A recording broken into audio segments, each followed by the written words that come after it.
Okay, good morning, everyone. Can you all hear me?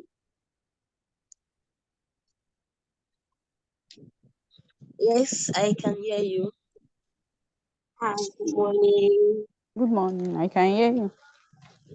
Good morning, everybody. Good morning. It's so nice to be here. So, you guys like coming late for everything. Well, I really appreciate those that were here early on time. And just like I said during the classes, we're not going to be waiting for anyone. We would be starting our classes. You're laughing. If you're serious about joining classes and sessions, you be there on time. So we're not going to be waiting for anybody. We can't keep everybody waiting for a few people. It's not proper and it's not done. So thank you all so much for being here early on time, and we hope it will continue like this. Can you guys hear me? So I had it. Yes. Okay. Okay, so today we're going to be talking on CV writing. Yes, this is a popular demand because a lot of you asked for it, like reached out and asked for it.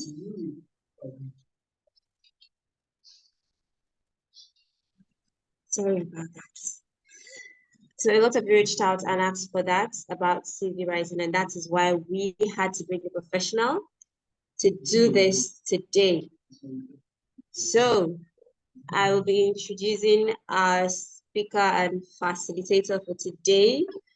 So Praise is a management consultant and people development expert.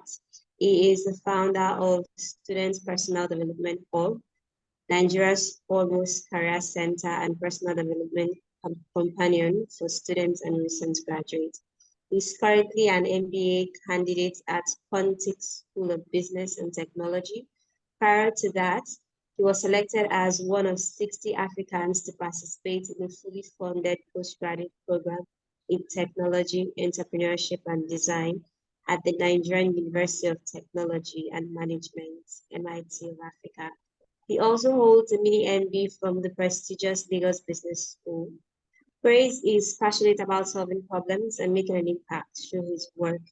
He is an adherent volunteer and keen on facilitating entrepreneurship success and human capital development as they are critical for national transformation and economic development. Okay, so let's give a round of applause for Praise.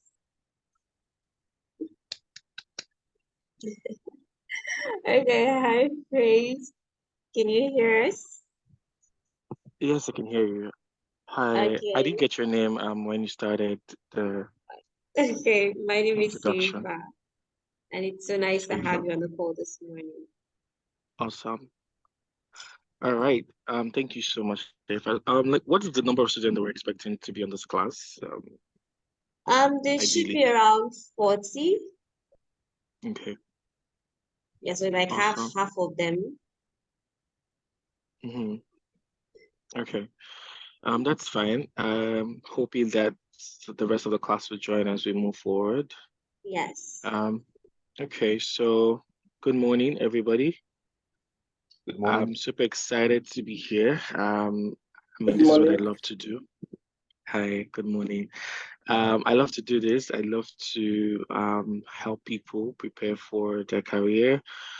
Um, and part of that entire process is also facilitated CV writing sessions because, like I always say, that your CV is a reflection of who you are and the achievement that you've made over the course of your life. So I think that um, it'll for your own benefit and for the investment of this program that you've been on, it's very important that you pay close attention. I'm going to pause at intervals to get your reactions, get your questions answered as much as possible so that this class is as valuable for you as I love, sharing from my experience. I've been writing CVs for a little over 6 years now. I write CVs professionally for people in and out of Nigeria. And, I just, want to crave your indulgence to, be attentive and give in your time as much as I'll be sharing from my experience. So I'm going to share my screen.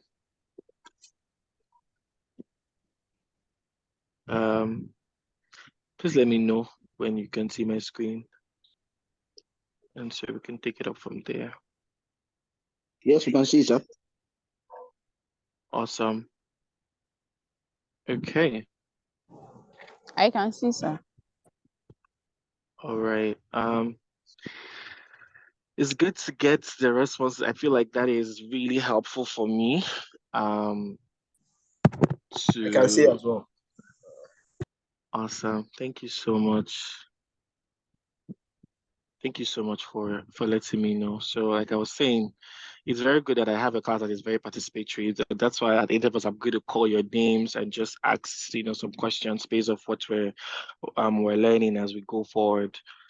So, let us get right into it. So, as you know, my name is Praise.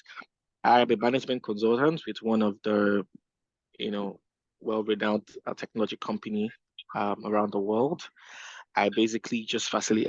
I work with clients to solve like some of their most challenging problems, as well as helping them to execute on those strategies and recommendations that we provide for them during the course of our engagement. And today I'm going to be speaking to you.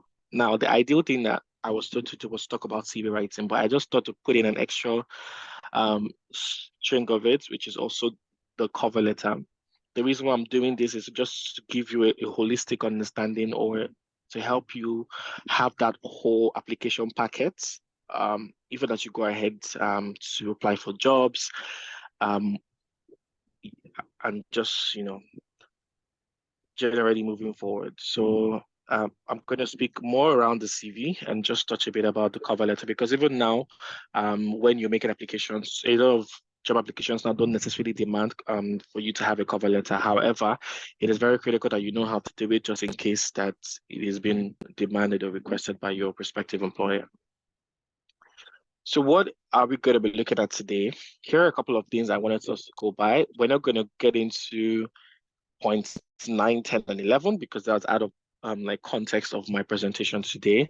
I'm just going to take you through 1 to 8, and we're going to see how far we get with that. I was going to introduce myself, but Chief has already done that, so there's no point going into details of that.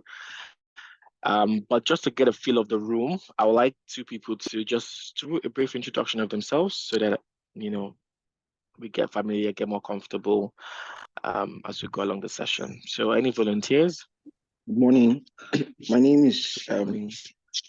Joshua Wilson, and I'm elated to be on this platform this morning, and I look forward to learning a lot from today's class. Thank you. Awesome, Joshua. Nice to meet you. We have Basirat Adeleye. Yeah, good morning. My name is Good Basirat morning. Ade, and I'm so happy to be here. I'm a medical doctor by profession, but Wow. my thing, so that's why I'm here. And I can't wait to actually hear your experience and share from your knowledge. Thank you. Thank you, Basirat. That's actually a very interesting background. I'm very curious to know, what has led to that transition from medicine to now exploring like a career in tech. Do you want to speak a bit about that before we go ahead, please? Yes, I want to. Okay. Well, actually, it hasn't been an easy journey because medicine and surgery was it was not my first bachelor degree. I had the physiology, and I had to go back from medicine and surgery. So, but along the line, because when I did my house job, that was like 2 years ago in EMR, Okay. so electronic medical records, and I found it fascinating. So from there, I had interest in health tech, but unfortunately, I've not been able to get the link for health tech. Well, actually, I'm still pulling that path, but so when I saw product design for DigiCap, and I applied for for the stuff, and I was granted the scholarship. So I just thought I should just start from somewhere as a tech, Absolutely. as a tech field. That's it. That's a very interesting story. Well done. That is a really long journey. I think that, of course, as we move into the future, technology is going to be like a very critical like element for human capital in terms of the skill set that people should have, because the world is going to move really fast very soon. Like in the next couple of years, technology is going to be very essential for our existence as humans. So I think, understanding the trends and the dynamics of that and just moving along that line is something I think that is very interesting. So well done. Well done. So let's get back into the class. My objective here really is to help you, get confidence, creating a compelling CV for yourself, and also get you fired up for your next opportunity. We have with Basirads exploring health tech, just really putting yourself forward in terms of how to create those CVs that will land you those jobs that, you would appreciate. So what is a CV and how does it differ from a resume? That's going to be where we're starting off for today. So ideally, a CV is an abbreviation for the Latin term curriculum vitae, which translates to course of life. That's what it means, when you say curriculum vitae. And what does the course of your life means? It's a summary of your work history, your academic qualifications, your soft and your hard skills in entirety, everything that you have started off achieving as a human being in that sets you apart, that that is going to position you for opportunities, is supposed to be incorporated into your CV, right? So it's a long game from your education to the experiences you've had, to the qualifications you've obtained, to the skills you've developed over the course of your life, right? It's a very comprehensive document. And this achievement that you're putting on your CV has to be relevant to the job or application that you're making. You see that the word relevant is highlighted because a lot of the mistakes people make when they put out their CVs, that they put in irrelevant experiences to the job. Those experiences do not exactly communicate to your prospective employer that you have the requisite skill sets and experience to deliver value for that business that you're applying for. And that is a lot of the issues people have with their CV most times with recruiters is these experiences are not relevant. They do not see that you can add value to their business. And now this summary of your life achievement, the course of your life, has to be arranged in a reverse chronological order. What do I mean by that? It has to start from the most recent experiences you've had, moving down to the least experiences you've had. All right, that's what it is. Now, there's a lot of conversation around, oh, how should a CV be? How long should CV be? How does it differ from a resume? Ideally, by Indeed, which is a very relevant career platform that you can also explore. A US resume and a UK employment CV are essentially the same documents, right? The only difference sometimes, because I think that the world has moved a bit from what a CV ideally used to be, because like during the days of our fathers and our mothers, a CV has to be so long, putting in all of your detailed experiences there. But now, like we said, it has to be relevant to the job you're applying for. We've said that it's a summary of the course of your life, right? But it doesn't necessarily mean that you have to put every experience and every summary for every job application that you're making, right? And that's why the word relevant keeps coming up. It has to be relevant. You might have had 1,001 experiences, but when you're applying for a particular job, you only have to highlight those experiences that are relevant and are critical to communicate to your prospective employer that you have the requisite skill sets and experience to add value to their business. I don't know if this makes sense. But ideally, a resume and a CV, when they can be used interchangeably, really, because, like in the US employment space, it's called a resume. In the UK employment CVs are usually called an employment CV in that sense. The only difference here is really when you speak about an academic CV, that's when there's a lot of difference. Because when you speak about an academic CV, it's a whole lot, because now you're applying to be an educationist, you're applying to become an academic. And with that, whole lot of there's a whole lot of like experiences and nitty-gritties that needs to come into play, because of course you need to show that you have the requisite experiences to even pass on knowledge to another individual. So when you speak about an academic CV, it's an in-depth description of your academic and professional credentials, experience, accomplishment. It doesn't have a required minimum length. Your academic CV can be as much as 15 pages if you like, right? The information provided is much more detailed than you would typically have in a resume and in an employment CV. Now, what is the ideal page length for a resume or a CV? People will usually say keep your resume at 1 page, but then based on the number of experiences you've had, some of your relevant experiences might not be contained in 1 page. So my recommendation a lot of times would be keep it a maximum of 2 pages, depending on the length of your experience. If you're not, a very experienced person in that specific field, then your CV should not be more than 1 page, because it has to be concise, short, very straight to the point. There's no need, doing too much. And if you see on the right side of my slide, you see some features of a CV and a resume. So like a UK employment CV, or like using in Europe, people call it CV. It's used in the UK and Europe. It's ideally 1 to 2 pages long, and it has a traditional design, which you're going to see as we move forward my presentation today. And then for a resume used in the US and Canada, people just say, oh, my resume. I don't know, literally across the world, people use different. That's why I said it can be used interchangeably. People use it however they deem fit. Now, a resume is supposed to emphasize your skills. It is used when applying for a position in an industry, non-profit, public sector, no longer than 2 pages, with additional page for publications and all of that.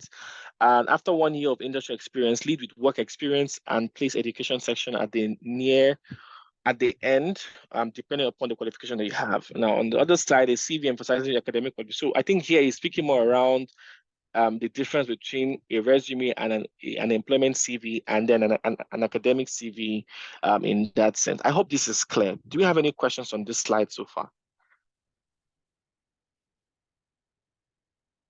I'll take that as a no, and then we'll move forward to the next slide. Now, here is an example of what an academic CV is. In today's job market, really, your CV, an academic CV, like I've explained before, is something that you mostly use when you're applying for an academic role. Maybe you want to apply for a PhD, you want to apply to become a lecturer, a graduate assistant, then that's when an academic CV, comes into play. But then when you're looking to get an employment from somebody, ideally what you need is a resume or an employment CV. Why do you need a CV? Like I always like to tell people, like, this whole conversation around CV, why is it even important? Why do we need to have a CV? Like I said, I always say that your CV is a powerful document that speaks for you in your absence. It is the first impression a prospective employer has about you. I'm going to skip this third point because I want to speak a bit more about it towards the end. A CV is a multi-purpose document that come in handy as you journey towards a successful career. A CV is an opportunity to document your life accomplishments. Now, when I speak about it being a multi-purpose document, I mean that even as you go ahead in your career, some of the other opportunities that exist, maybe you're applying for a fellowship, you're applying for a training. Many a times they ask you to submit your CV alongside. So beyond it helping you get a job, a CV can also be used to get other opportunities that are available for you as you journey towards your career, right? Now, there's a fellowship I'm currently exploring.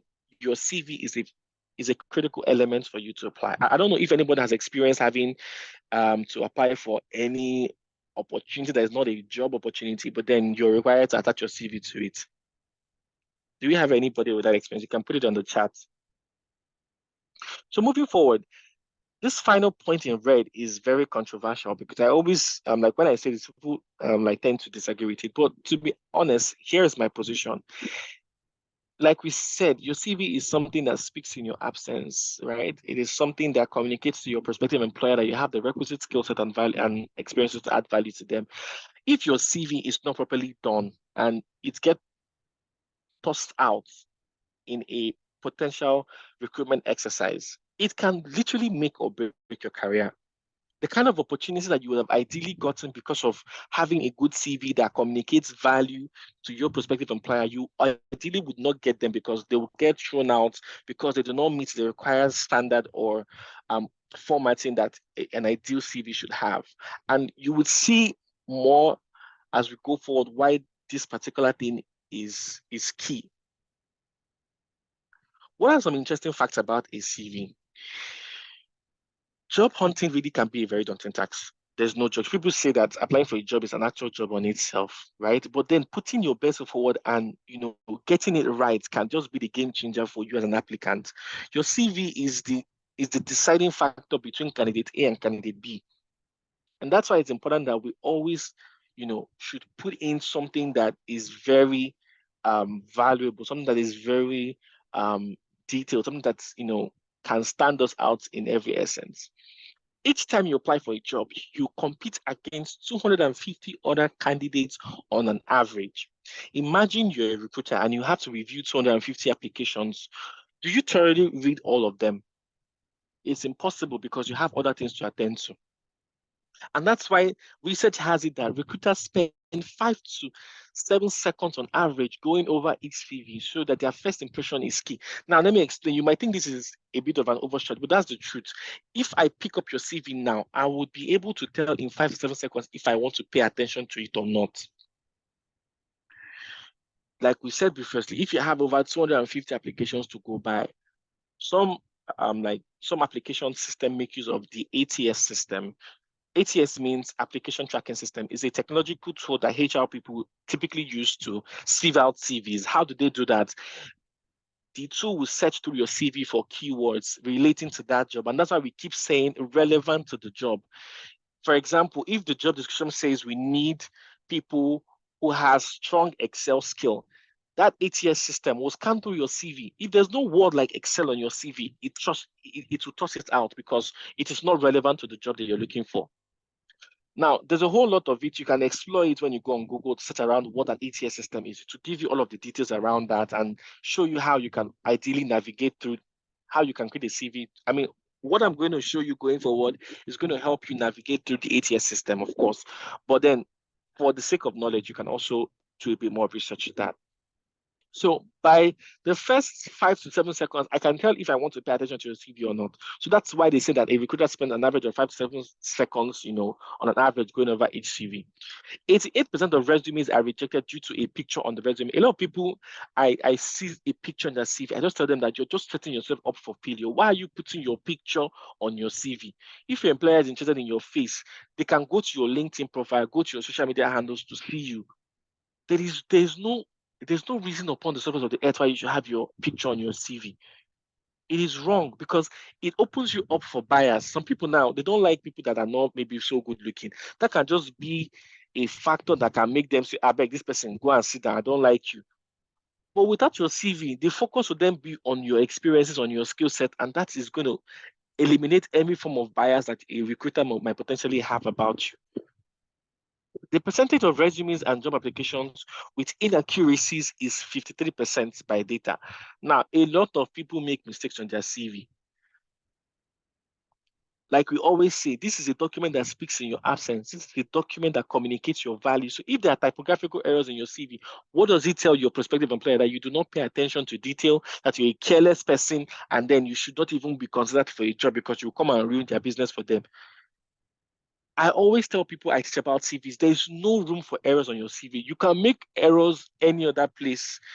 Don't make, in fact, error, if as much as you can, avoid making errors. And that's why there are a lot of technological tools now that can prevent you from having errors on your work. There's Grammarly, there's Quillbot, there's a lot of them. So please explore these tools.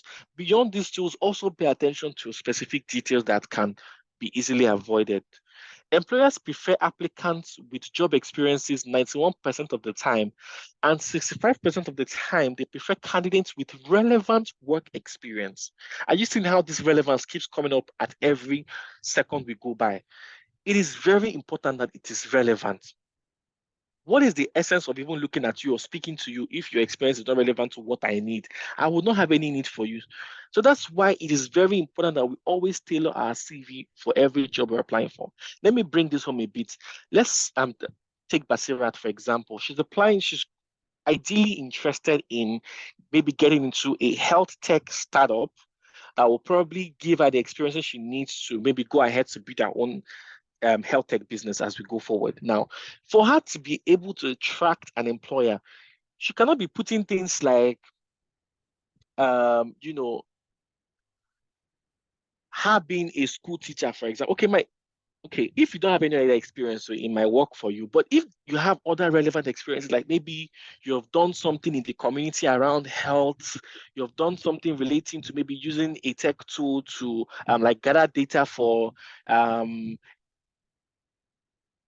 say like a community who is high or maybe like diabetes, for example, that is very relevant because it speaks about your experience in the health space, and it speaks around your experience in technology or your use of technology. And that's what we mean when we say relevant work experience.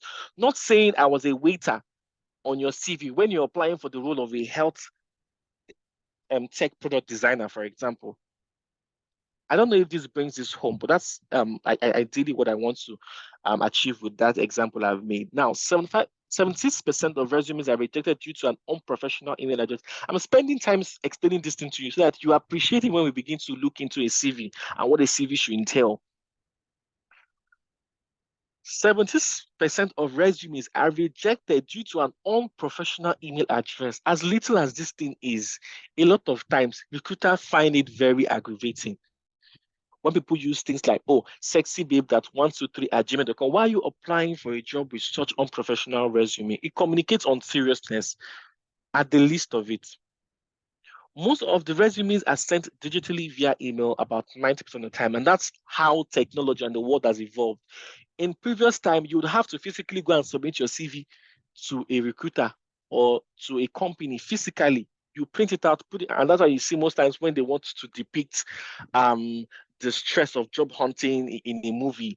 In a Nigerian, I did in a Nigerian movie, they will put files and carry files up, and because you have to go and submit those CVs in physical locations. But now technology and the world has moved to the point where people send in their applications via an email. So these are the trends that you're also seeing with CV. So you don't, and that's why it can also impact on the kind of CVs that we're seeing now as we move forward. And then finally, we have here that 61% of recruiters will discard a resume if it has mistakes.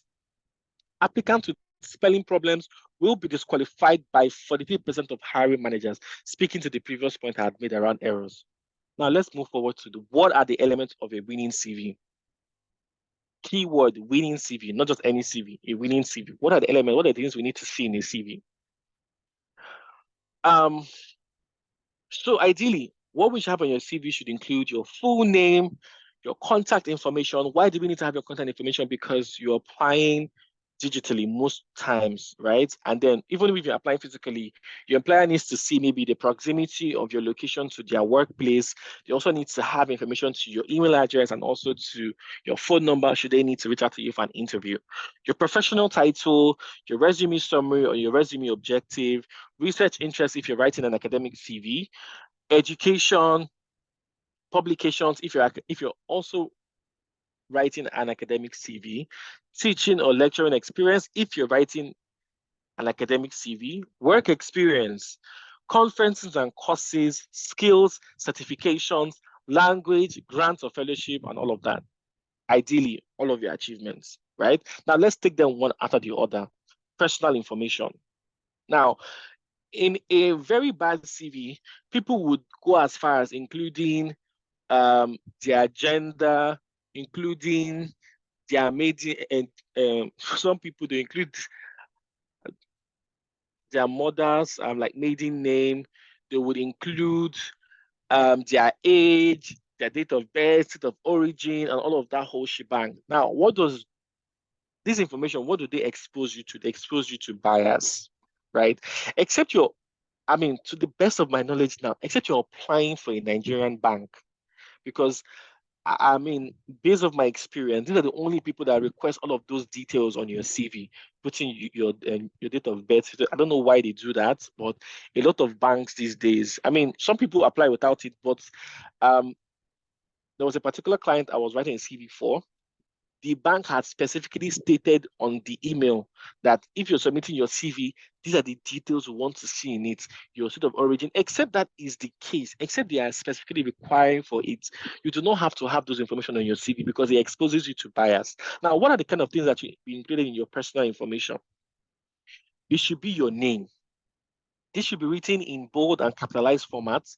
Ideally, your first name, middle name, last name, or surname. A lot of people make this mistake. They don't know the difference between first name and last name. Your last name is your surname. Many people, as little as it's in, they do not know the difference. Do not start off your CV with your last name because based on global best practice, your first name should come first. People address you by your first name before getting to your last name.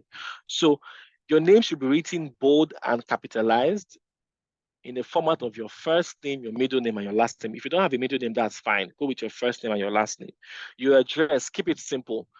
Do not give too much information. The world is a very crazy place. You don't want to give so much information on your CV because you don't know where your CV is going to land.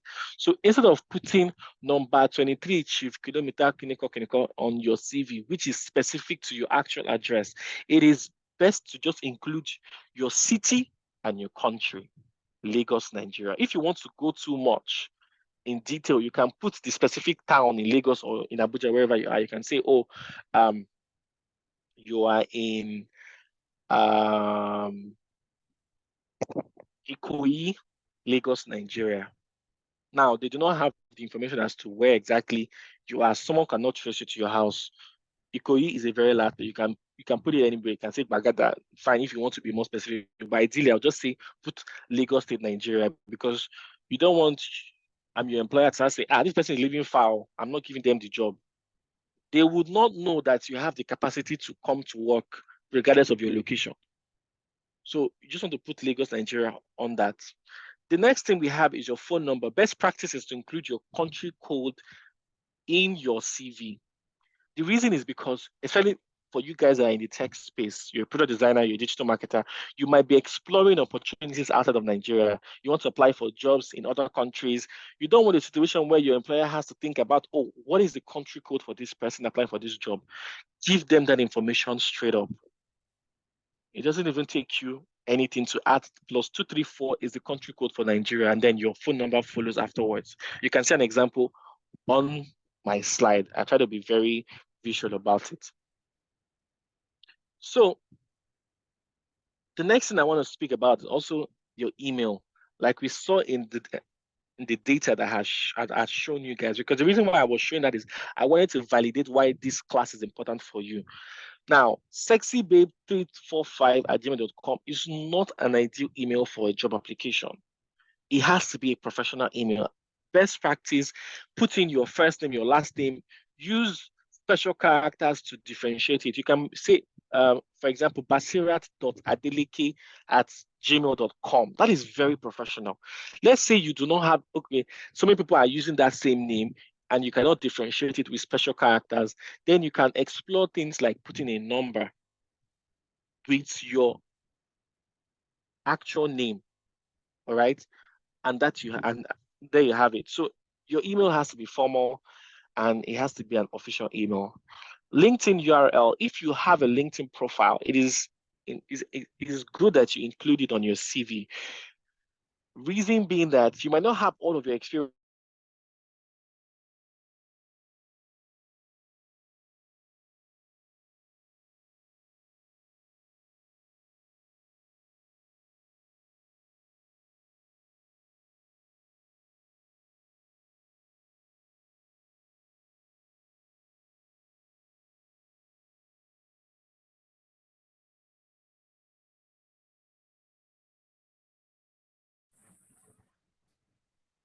No.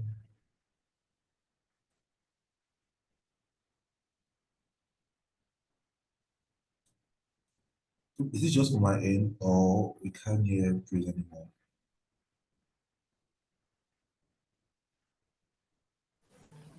I can't hear him either. Oh, okay. Yeah, I I think think it's I think that. we have, Since we have yeah, lost the host or the presenter. I can't yeah. hear you too. Yeah, okay. We'll get back. We'll try and get to you now. Okay. Hope this has been valuable so far. I hope this has been valuable because I'm not seeing your reaction, so I'm not exactly Yes, sure I Very can. well, very what's well, very well. Thank you very what's much. Thank going on. you. Yes, very Awesome. well. Glad to hear that. Thank you. Okay. So please let me know when you can see my screen and let's kick it off from that. Yes, we can see. I can see your screen from my end. Yes, sir, we can see your screen. Awesome. Thank you so much, Yinks and Ibuko, You're for your help. welcome. All right. Yeah, I So can see your screen as well. thank you, Oladipo. Appreciate that. So yeah, like I was speaking about the CV. So I wasn't even speaking out of long before my network tripped off. So yes, speaking about your LinkedIn URL. If you have your LinkedIn profile, it's ideal that you put your LinkedIn URL on your CV as well. The reason for this is, like I was saying, you might not have all of your experiences on your CV, but then your LinkedIn profile is more comprehensive because it has all of your experience right there, even the ones that are not relevant. And that's why sometimes it's very critical to put it there. Sometimes your employer, your prospective employer wants to also see if you have an active LinkedIn profile.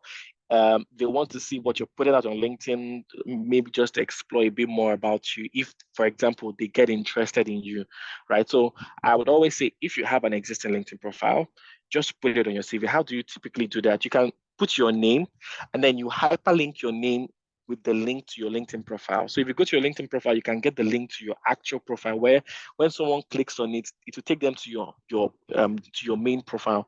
You take that link, you come on your CV somewhere around where you have your phone number, your email, somewhere around there, you can just put LinkedIn profile and then you hyperlink it there so that especially when you're exploring international opportunities beyond the shores of Nigeria, most of these like employers outside Nigeria, they typically would be interested in your LinkedIn profile. And they might want to see what you've been doing or what you've been up to on LinkedIn. So that's also there. And that's why I say if available. So if you don't have a LinkedIn profile, this is a call for you to explore that option. LinkedIn is a very important resource for you.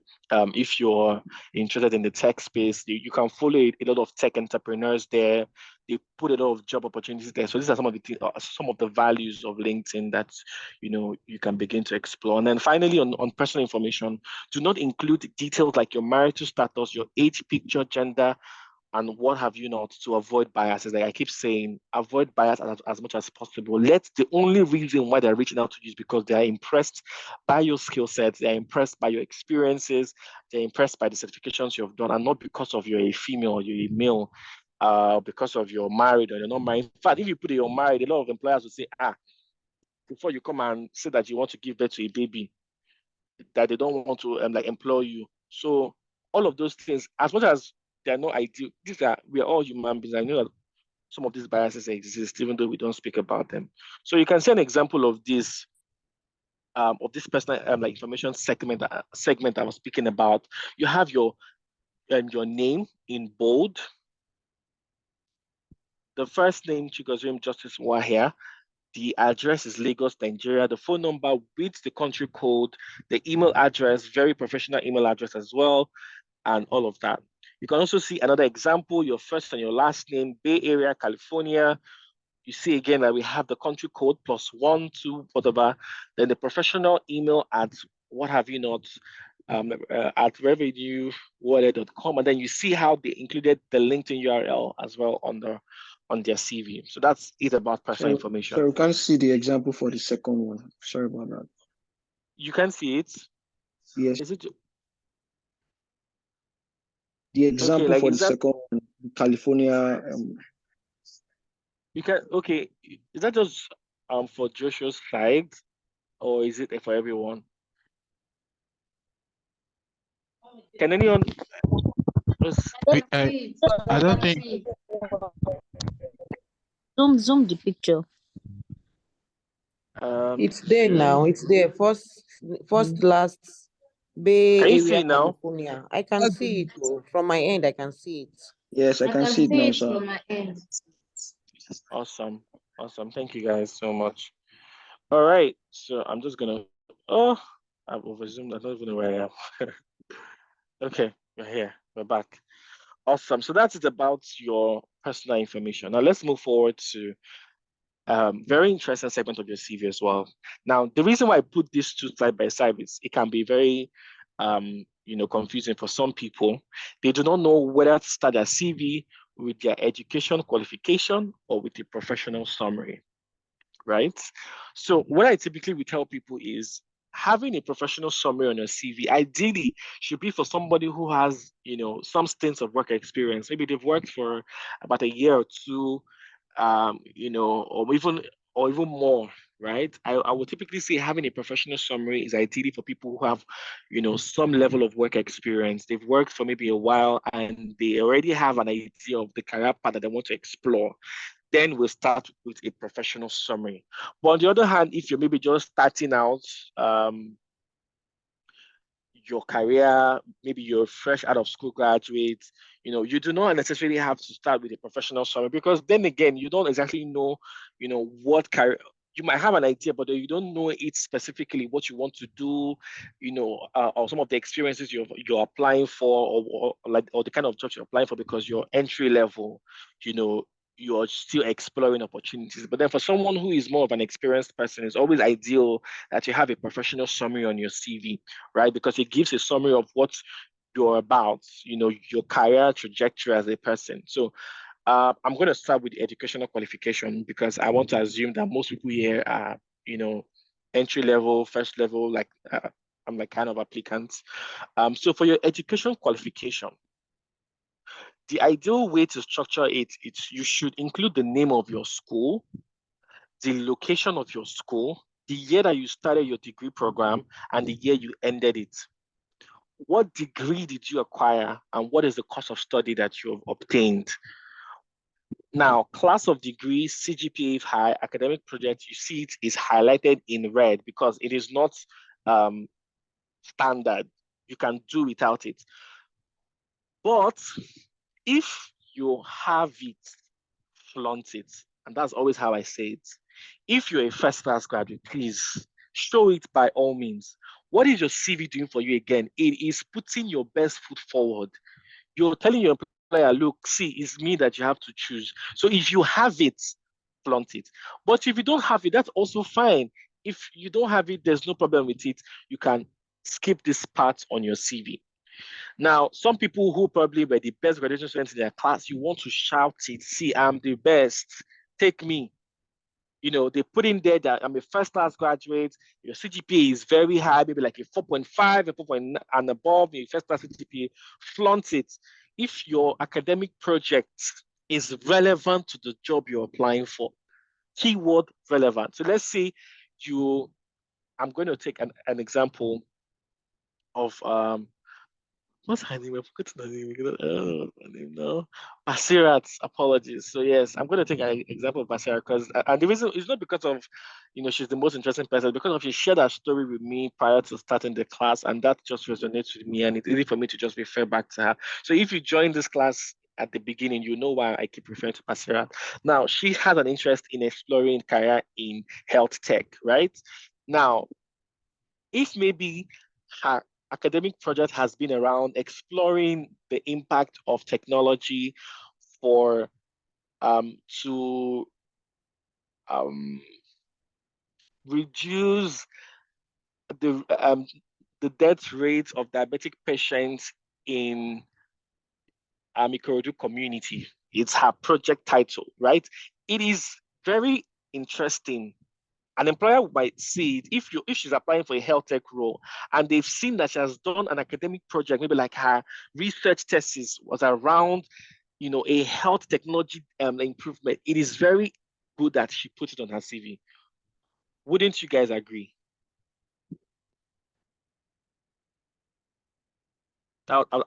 Yes. That was actually the question. Yes. All right. Okay. Of course. So I keep saying, if you have it, flaunt it. So if you have all of these things that makes you stand out as a potential employee, it is very good that you explore it. But if you don't have it as well, to avoid bias, take it off. If you know that your cost of degree is not very high, you don't have a very high CGPA, before your employer will start having two thoughts about you, don't put it on your CV at first. Don't give them a smoking gun to shoot you. So take it out of your CV and let them focus on other things that you have. The next thing we have is there's no need to include your primary and secondary education if you already have a higher education qualification. Why do I say this? Except you're applying for a role that is saying, oh, like a minimum of an SSC, but maybe you're applying for a cleaning job or something like that. But if you're applying for a role like you're applying to become a program, like a product designer, right? Okay, fine. It's a bit tricky for tech because some people might not have gone to school, but they have the tech experience, right? So maybe you can put your secondary school education to show your employer. If you don't have a higher education, or you can include your secondary school education to show your employer that, oh, at least you have a BSc, but then you're a tech person, you have the skills. Because in the tech world, it's more around, the emphasis is around your skills as opposed to your academic qualification in that sense. But then for a more traditional career like accounting, or say you're applying for the role of a medical laboratory scientist, you cannot be saying that there's no need to include your secondary school education, because before you can even acquire a higher education, it is known by everybody that you have done your WAEC. So it's just going to eat up space on your CV if you're including your primary school, your secondary school. There's no point including it there, because what are you applying for a job for is for, is based off your degree that you're applying for a job. It's not based off the fact that you've done WAEC. Nobody cares about your primary school leaving certificate. Nobody cares. Nobody cares about your WAEC, really. Do you have a higher education? Yes, I have a BSc. That's the only thing I'm concerned about. When it now becomes important is when maybe as you're going higher, maybe you get a master's, of course, included there, but don't take out some people even take out their BSc when they include their master's, because for you to even have a master's, it is known that you already have a BSc. But me, I like to keep both of them there on my CV because it's showing the projection, because I might be doing something, I might have done something else in my BSc and I'm exploring something else in my master's. So I just put the both of them there. But for my secondary school, primary school, there's no need putting it on a CV. I hope this point has been passed across with concrete detail. Now, the next thing we have is your education can be at the top of your CV or at the end of it. And like I said here, mostly driven by preference or experience, right? Some people put their education towards the tail end of their CV. Some people put it at the top of their CV. Whichever is your preference, whichever is your, I mean, for experienced people, just the education mostly goes beneath their CV. But for less experienced people, they put it on top of their CV. And then I have an example here. This is an example of my own. So I'm not telling you what I don't know. It's what I've applied to myself. And this is the CV that has landed me a lot of job opportunities that I've explored today. So I started with my education qualification. This is my preference now, right? I might as well have put it down there, but this is my preference. I like to start with my education. I didn't want to include a professional summary because I'm still exploring a lot of things about my career, so I didn't think of putting it here now. So what I have on my CV is my education first. You see that I had included my school, the name of my school, the location of my school. Why is location important? Just for props, really. The year I started it and the year I'm going to end it, the degree, the course of study, and then other optional points that you have there. So you can see here, I put in my MBA, Quantum School of Business and Technology, is in Washington, D.C. That's where the school is located. It's an online program, in case you're wondering, anyways. And then you have the degree, an MBA, the course of study in leadership and management, and then see what I said about if you have it, flaunt it, right? I got a scholarship for this MBA and it was worth $10,000. I think it's something interesting that an employer would look at and say, this person they're giving 10,000, there's something about you. I want to have a conversation. So if you have it, flaunt it. You see here again, for other examples, you can look at it and hopefully that would shed more light to what I'm speaking about. For your professional summary, and these are the people who are interested in including a professional summary on their CV. They have some stints of work experience and they want to showcase what they have. What is the ideal way to put it? Mostly relevant when you have significant work experience. I put it here on my slide. Some people without work experience still include it, but it is mostly from a futuristic perspective of what they want their career trajectory to look like. Now, this is very important. Because you don't have work experience does not mean that you cannot have a professional summary. But if you're putting it on your CV without having concrete work experience, you have to speak to it as a futuristic perspective. Telling people what you want to achieve and what have you not, and what you hope your career trajectory would look like. It should contain a maximum of 3 sentences, briefly highlighting what has been done, your value proposition to your prospective employer, and what your expectations from that prospective employer are. We have a very good example to substantiate what I've just said. Look at this person. This was the client I worked on a CV for. An experienced banking operations and relationship manager with 10 plus years experience of managing medium and large scale core banking operations and relationships with customers and H&I clients. That is speaking to what has been done. With this sentence, I can tell that this person is a very experienced banking and operations person, and it has also given us information as to the kind of clients they've worked with. And I already know if I'm an employer, if this person is ideal for me or not. Now, the person then speaks to their value proposition to their prospective employer. Committed to excellence, customer satisfaction, process optimization, and operational transformation to deliver results for customers and clients. The reason why this person does not include their expectation for employer is a preference thing. Some people don't put it. They don't want to tell you what they're expecting, but some people will put it there and say, oh, I'm looking to join an organization that would stretch my capabilities into so and so areas, if that's what you're looking to explore. So ideally, this last part around expectation from prospective employer is optional. I should have highlighted it in red, but then I'm saying it now. So the most important thing is to highlight what you have done over the course of your career or what you expect to do if you're speaking from a futuristic perspective, and then let your employer know that this is what you're hoping to achieve. We have another example here for a customer service representative. This person has included here a customer service representative with 5 years of experience solving customer issues and increasing overall customer loyalty. What is this? What has been done? This person is telling the employer what they've been doing for the last 5 years and what they've done, the experience they have.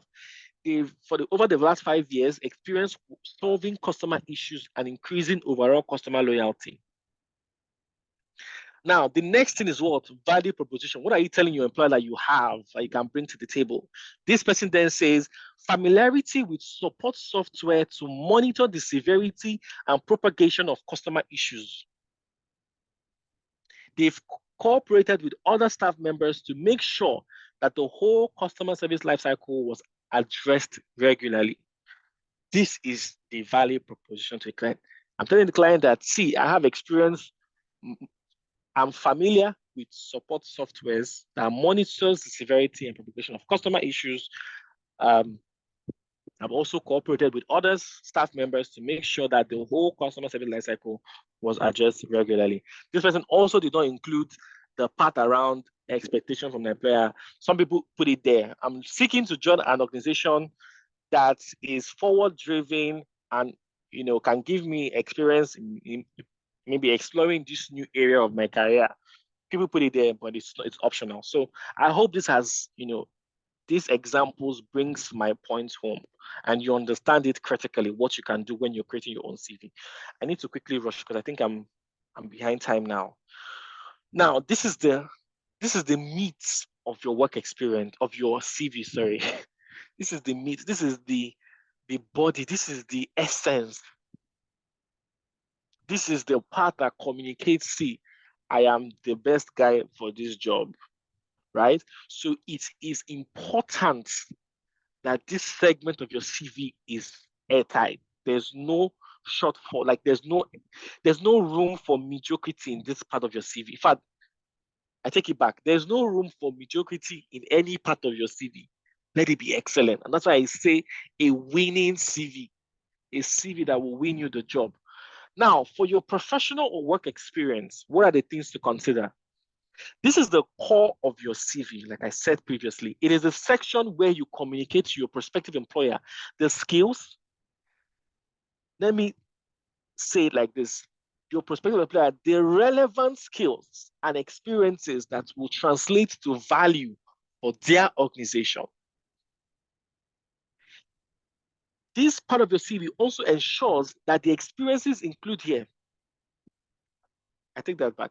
I take that again. Ensure that the experiences include here. Okay, see, I didn't put it here. I was thinking I'm like, I forgot to include that point of relevance. You see, it always comes up. Ensure that the experiences included here is relevant to the job you're applying for. Don't put a waiter experience when you're applying for the role of a product designer. An experience as a graphic designer in your church is even more valuable for you on your CV as a product designer than saying you worked as a cashier in somewhere, in some place or some organization. Relevant work experience. Your teaching experience, like I said here, may be unnecessary if you're applying for an engineering role. Prioritize achievements, milestones, and value-focused activities. This should be fact-based. Therefore, you should quantify them using figures, percentages, ratios, etc. when necessary. You will see it in practice as we go forward. What does this third point speak to? You know that we have said that this is the place where you communicate to your employer that you have the relevant skills and experiences that would translate to value for them. That means that they need to see how you have added value in the past and how that thing can be reciprocated for them when you join their organization. And that's why it has to be fact-based, because you cannot be saying you did and show the extent of the impact you made. And how do you say this with confidence? When you're using numbers, you're using percentages, you're using figures, it communicates that this is fact-based. It's not something you're just saying for the sake of it. You're saying it because you know it. And then finally, we have here that you use only action verbs to describe your achievements and accomplishments. Let it answer the question, what did I do? What did I initiate, create, or complete? How did I do it? What was the result of my action? I don't know if you guys have heard about the STAR framework of answering an interview question. That is not just for an interview question. It also has to apply to your CV. You need to show your employer what you've done, how you did it, and what was the result of what you've done. Don't come and be repeating job responsibilities on your CV. It's not valuable for the employer. They don't care what your JD is. They care instead how you leverage your JD to bring about results. I'm going to take a pause here for a second and just get some reaction from you guys. Do you have any pending question around any of the things I've discussed so far?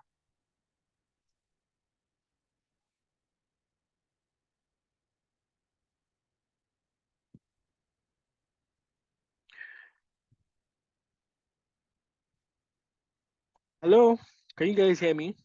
No questions, sir. Awesome. Do you have any concerns? Do you have anything that's confusing, not very clear? Please let me know. No, sir, it's all clear.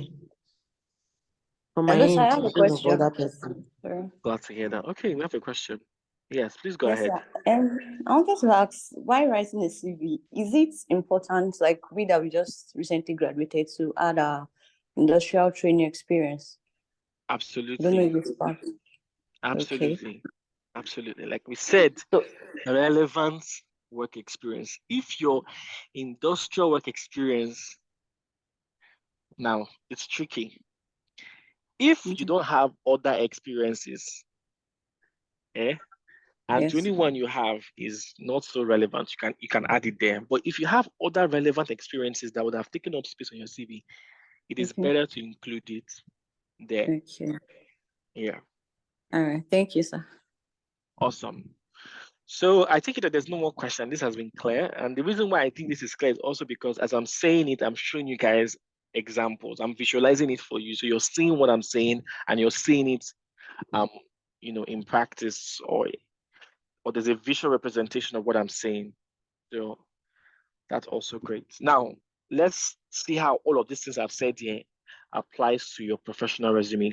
Now, this first thing here, okay, fine. I'll come to this action verb later.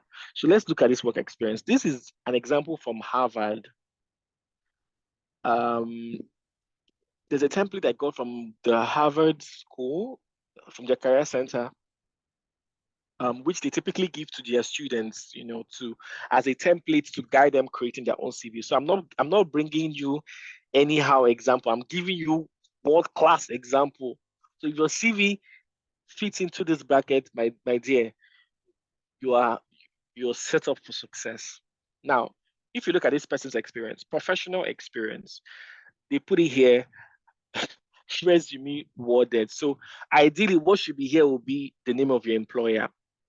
Then the location of your employer should also, oh my goodness. Sorry about that. Now, ideally, what should be here is the name of your employer should be in the part of the resume worded, the location of your employer, the start date to the end date of that experience, and then your actual role in that organization. As you can see here, this person is an account executive. Now, when you look at the bullet points where this person is telling is telling their prospective employer what they've done, listen to this. Build relationships with 50 plus clients to understand their needs, resulting in $1 million in annual revenue. Are you seeing how this person is communicating what they've done? They're not saying, this thing, how do they say this? I don't even know how to not say it like this. Okay. I will show you an example of a bad CV as we go forward. But say someone just said, okay, let's say this person, I'm trying to say what this person said here, and I said, build relationships with clients to understand their needs, contributing to the company's profits at the end of the year. That is not valuable. It's not telling me that you've done something. I just stated my responsibility. But you want to show your employer that you have done something of value, and this is how this thing has translated to value for your previous employer. You've built relationships. I just said built relationships with clients, but this person quantified. How many clients have you built this relationship with? Let me know. 50 plus. I find that interesting. It means that for you to have built relationship with 50 plus people, you have great interpersonal skill enough to maintain 50 plus relationships. Are you seeing how this is communicating value to me? Let's say I'm the prospective employer. This is how I'm reading this CV. And this person, because of this relationship you've built, you understood their needs, and that resulted in you generating. It might not be only this person that generated this 1 million naira in annual revenue, but they took it as a leverage. They may have contributed 20% to the total value of annual revenue, but what? This person put it there. Build relationships with 50 plus clients to understand their needs, resulting in $1 million in annual revenue. It's telling you that because of what I've done, the company declared $1 million in revenue. My own part might have been 20% too, but I don't care. I've told you how much we raised when I was in the company. The next line, exceeded annual revenue targets by an average of 20% during tenure. Very interesting. You exceeded by 20%. That's interesting. Thoroughly prepared for 60 clients meetings. This is something that I could have just said, thoroughly prepared for client meetings, and continued saying what they were saying, but they quantified it. Thoroughly prepared for 60 client meetings, resulting in a close rate of 5% above the average. Worked closely with 60 plus existing clients to uncover potential areas of service and blah, blah, blah. Attended over 15 industry conferences. Just imagine, this person that just said attended industry conferences, performed telemarketing, but they wanted to quantify and show value. They're telling you that I attended 15. I didn't just attend, it's not one, it's not two, it's not three, 15 industry conferences. Performed telemarketing and engaged outbound email prospecting to increase lead generation efforts by 10% annually. Led development of demo strategy for, these are examples of value additions. You're using numbers, you're using percentages, you're using figures to validate what you've done and the result that you've brought about for your previous employer. Second experience here, you're seeing increase the return on investment of over 50 clients across 50 client accounts by an average of 10% by increasing the upsell opportunities. Now, something that can help you achieve this is to look at when you are in a job, look at the JD of that job. If you don't even have a JD, you can go online. What is the job description of a product designer? What is the job description of a digital marketer? Let's say the job experience, the job responsibility of a digital marketer is to grow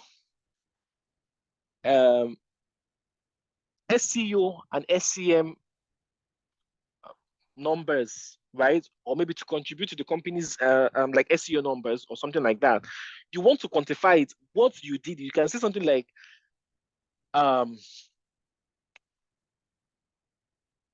I don't even have an idea. Okay, so I'm just thinking on the spot. So you can say something like design a strategy that led to an increased SEO, an increased SEO ranking. Oh, I don't have it in my head right now, but I'm believing you guys understand what I'm trying to say. Using numbers to quantify the value that somebody in that role can bring to the table. So if you don't know how to do this, find what the JD of your job role is, right? Look at it and figure out how you can plug in numbers and figures. Now, do not lie on your CV, but you can be creative in telling your story. I don't know if that makes sense. There's no need to lie, but you can be creative in telling your story. Now, this Harvard example might be a lot, right? Let me show you what I did for a client. Now, as you can see, this CV below was the CV I created for like one of my clients who was applying for a role in a bank, right? So I put it here, work experience, the name of the business, Guarantee Trust Bank, the location, Lagos, Nigeria, and then the role. I didn't want to have this, I didn't want to have a different role and like to make my CV longer. I'm trying to save space, and that was why I put in the role of that person on the same line with the name of. You can explore any format. Just make sure that it looks good when you look at it. So as you can see, this looks good. This person was an assistant operations head from so time and so time. Now, what were this person's responsibilities? What were the achievements? You can see here, manage and supervise a team of 15 people. Are you seeing numbers? Ensuring their development and the team's overall success by monitoring and evaluating their performance and providing constructive feedback. It was hard to, put numbers to this because this is a very qualitative kind of thing. It's hard to quantify qualitative outcomes, right? And that's why wherever I found an opportunity to use number, I used it. This person is a team lead. For you to be a team lead, you need to show that you're somebody that can manage people. And that's why this experience was the first thing I put in there, because the role they were going to apply for was going to be like a team lead kind of role, like a group team, something. So it was important they know that you've led a team before. Now, oversee the effective and efficient running of the branch operations, especially as it relates. So this is a very experienced person, and that's why there's a lot of details to this. But even the language of communication is communicating value. This second point, there are no numbers, but if you read through it, you will see that this person is telling this employer that these are some of the things I've achieved. Oversee the effective and efficient running of branch operations, especially as it relates to customer experience, by developing professional relationships based on trust, empathy, credibility, and ethical conduct. Designed and deployed effective administration of vault management system and access control to match various clients and customer needs, which led to 10% efficiency savings month on month. Coordinate and supervise operational efficiency of all cash centers, e-branches, and implants attached to branch, reducing downtime by 25% year on year, and so on and so forth. Now, on the other side, on the left hand of this slide, you see what I have the action verbs for your resume. What does action verbs mean? You don't want to sound passive. You don't want to sound like you don't know what you're saying. You need to sound very confident. And these are some of the words that can help you sound confident. Instead of saying this thing,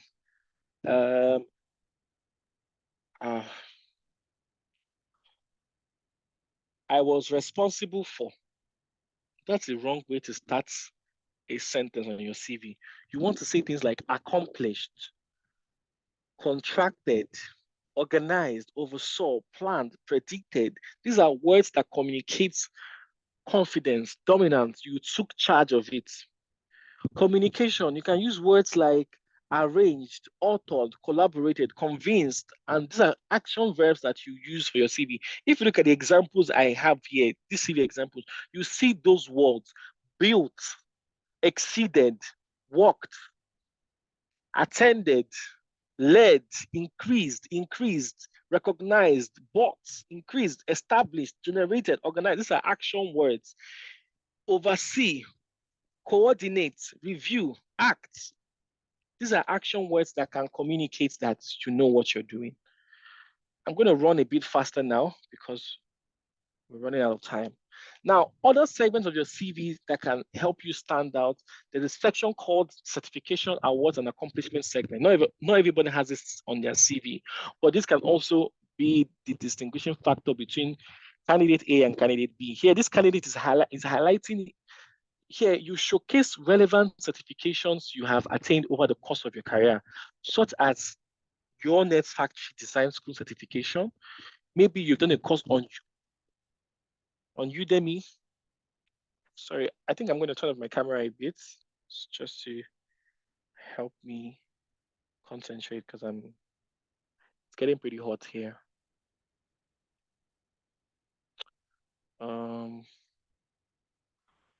Just give me a second. Okay. So I want to believe you can hear me.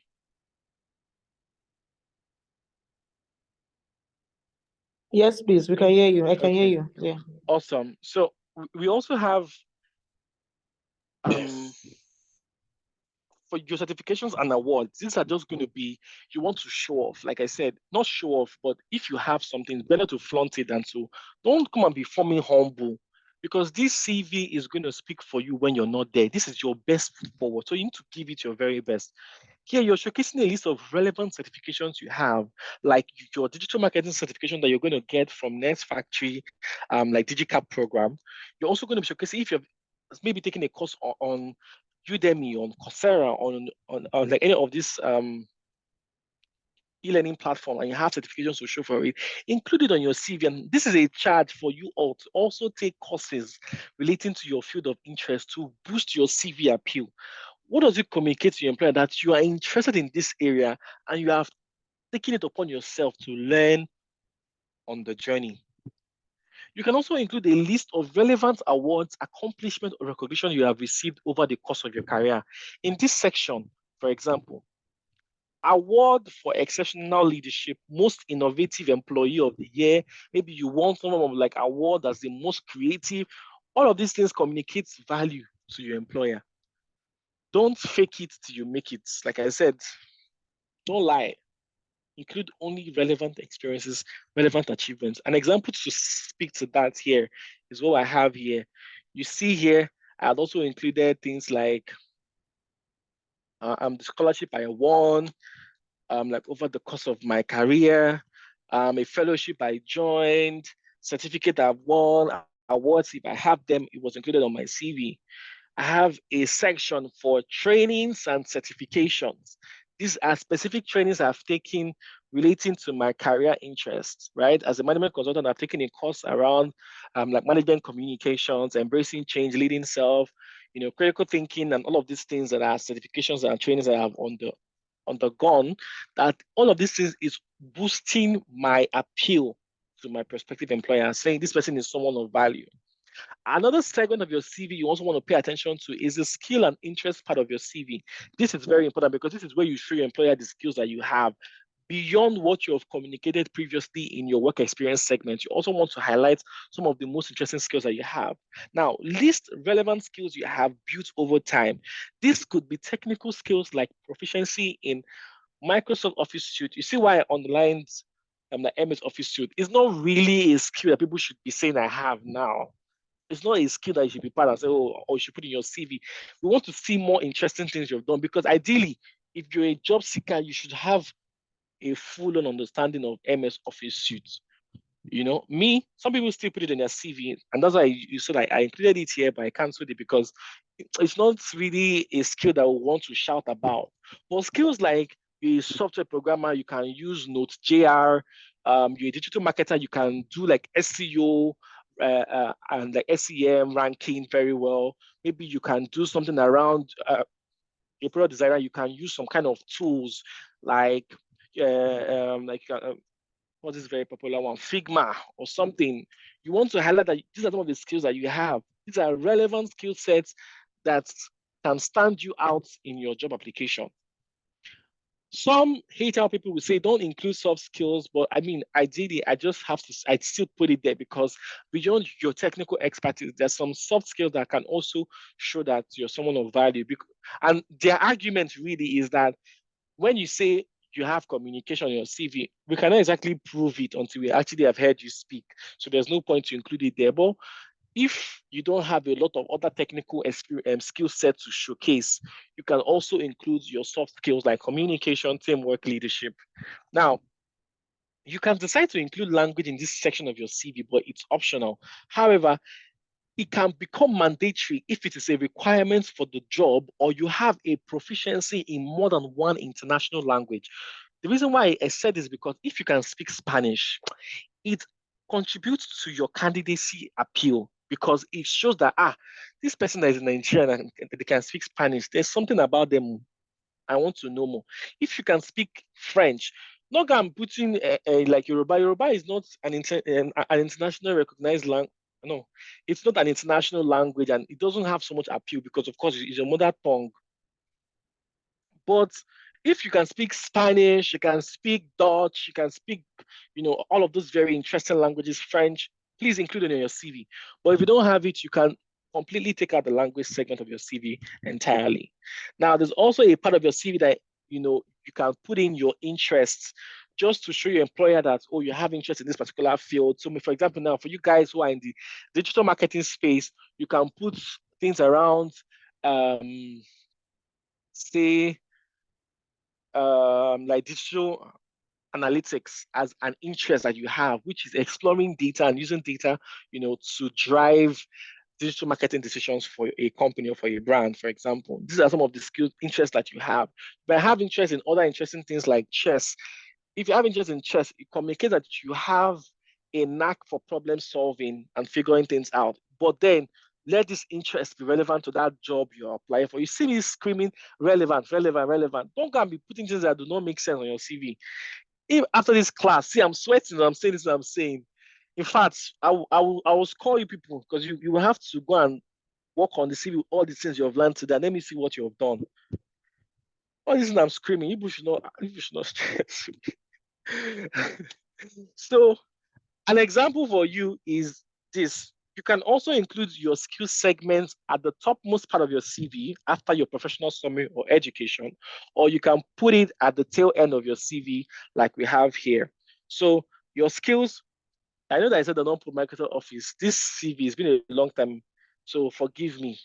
I shall put it there. But if I mean, like I said, you can put it, you can take it up if you like. But because I don't have, like other very technical skills and stuff like that. If I was in the tech space and maybe I could do Node.js, React, all those things would be on my CV. I would take out this Microsoft Office suite because it's not something to be so, loud about. And then you have skills, process optimization, teamwork, leadership, and blah, blah, blah. My preference for highlighting your skills will be the second example here, which is the one after the professional summary, where you just have it straight to the point. Core banking operations, operation improvement and optimization skills. So these are skill set that this person has. You see that I did not even include Microsoft Office suite here because it's not relevant. This is somebody who is experienced over 10 years. So of course, you should know all those things. What I put here are relevant skills that communicate this person is a person of value. Excellent customer service and management, account management and quality assurance, relationship management, conflict resolution, leadership and people management, business development and strategy, communication and interpersonal relations. I hope this is clear. Moving on. These are optional segments of your CV. These two segments are optional. If you have them, you can include them. But then be wary of the length of your CV, right? If you don't have so much experience, now all of these things can help you fill up your CV if it's looking empty, if you don't have so much work experience. But if you have so much work experience, right, you can still include them, but let it not be more than 1.5 page or maximum of 2 pages, right? So we have the leadership experience and passion project section of your CV. This is the place where you communicate to your employer that you are a person of value. You can lead a team. You have shown your leadership prowess before. You can do something beyond financial gain. You have some other passion project that you have engaged in. Some passion project that you have engaged in that shows that I'm interested in this. I'm interested in that. So I have here include relevant leadership experiences you've had to show ownership, responsibility, and reliability. Same rules applies as in work experience in terms of highlighting and quantifying achievements. This section of the CV is optional. We also have the volunteering segment of your CV where you include relevant volunteering experiences to communicate to your employer that you can commit to something beyond financial gain. Why is this section important really? It speaks to your personal values and it can stand you out in an interview because you have stories to tell. A lot of people in Nigeria don't like to volunteer because people are selfish. People don't think beyond themselves. They don't think beyond their own financial gain. So engaging in volunteering activities can be the game changer for your job search journey because what is showing your employer that beyond financial gain, I can do something of impact. I'm somebody who understands that there's more to life than just money and financial gain. You can also add to the stories they are going to speak to at your interview and say, oh, I volunteered for so and so, and this is something I achieved. It can also augment your lack of work experience as well, volunteering. You can go into details as in work and leadership experience if you can. Sorry, you can go into details as in work experience and leadership experience, or you can keep it simple, like the example you have on the right side of the screen. This section of the CV is also optional. So, like I said, if your volunteering experience is going to augment your lack of work experience, you might need to go into more details like you have in your work experience under volunteering. You state the volunteering like organization, you set your role there, the time you were there, and the location of that volunteer organization, and then what you have achieved, the way you would have had in your work experience. But then if it's not going to augment your work experience, you can just, like simply put it like this, just to also communicate to your employer that you're also a person that thinks beyond financial gain. I hope this has been impactful so far. Now, what are the general... Okay, do you have any questions so far before we get into the tips to creating a winning CV? I'm almost wrapping up this class. I planned to speak to you guys for 2 hours, so we'll have a lot of time for questions. So do you have any questions so I have a far? question, sir. Awesome. Edwin, please go ahead. Okay. Thank you so much so far because you really opened my eyes to a lot. You're welcome. My question is this. You mentioned the ATS as the that Okay. we can use for yeah, CV Yeah. writing. Yeah. I discovered something lately. I think the ATS does not really work well with PDF. And most employers would ask that we submit our CV in the PDF format. So I tried using an online ATS, a free one though, but I discovered that whenever I send the PDF format, the score is usually very, very low as compared Okay. to a document that's the doc format. So Struggling to there's hear no you. Like Edwin. okay. Can you hear me clearly now? Sorry. Yes, yes, yes. I can hear you now. Okay. So I So you said tried something. using an online Mhm. ATS system. Okay. Yeah, I said the PDF format scored very low. I think 17% or so. But when I Okay. use the docx format, it's scored very high. So would you Mhm. suggest that we just use the docx format directly instead of the employer's preference of the PDF format? Mhm. Well, ideally, ideally, your CV should be in PDF format. The reason is because of formatting. Now, if you send your CV as a Word format, depending on the device which that CV is going to be opened, it might really just scatter what you've done because of formatting and all of that, right? And that's why a lot of employers just ask that you keep your CV in PDF format. I understand what you mean around. Of course, it's going to work better with Word document because of the ATS system is more, as in with Word document, it is more um, it's more what's the word for it? Adaptable to Word format than it is adaptable to PDF because of course the PDF is more, it looks more like a picture um than actual text. Okay. But we cannot say because of we want to always pass the ATS system that we should not be sending our CV in doc format because it's the employer that will first of all take it, that will see it first and hopefully, you know, ask that you send in your CV for application. So because of, it is the expectation that you send your CV in PDF, you really don't have so much choice. Something else that you can maybe begin to explore would be including your CV in both the PDF format and the Word documents. But if it's an online Okay. application, maybe where you're submitting your CV to a portal, uh, Okay. to be honest, I do not know the best way to go about it. Me, I would ideally just submit my CV as PDF because that's my normal standard format for sending out my CV. And Okay. we can exactly manage the outcome of what the ATS will do to your system and to your CV, right? What we Yes. can just do is, how does the ATS really work? It reads through your CV and it tries to figure out if there are relevant words on your CV. Now, the reason why the Word document is going to score high is because it is adaptable to the ATS system and it can easily pick up those words clearly. But then on a PDF document, it might not pick those words exactly as it's supposed to pick, and that's why it typically will score low. So, what is my recommendation? If you're sending your CV via an email to a prospective employer, send both the PDF and the Word documents. But except maybe the Okay, employer sir. says send your CV in PDF format only, then you send it like that, right? Okay, sir. If it's Okay. an online application, I think, you can still send it as PDF. But if you want to be more secure with it, you can send it as Word document. But the thing is, once you send it as Word documents and the ATS system scans your CV high, right, and then brings it to the employer and your CV is in Word format, it might also disqualify you. So better to be safe than sorry. I would say always go with the PDF format when submitting your CV. And besides, in Nigeria, not a lot of employers use ATS system. Many of them cannot even afford it.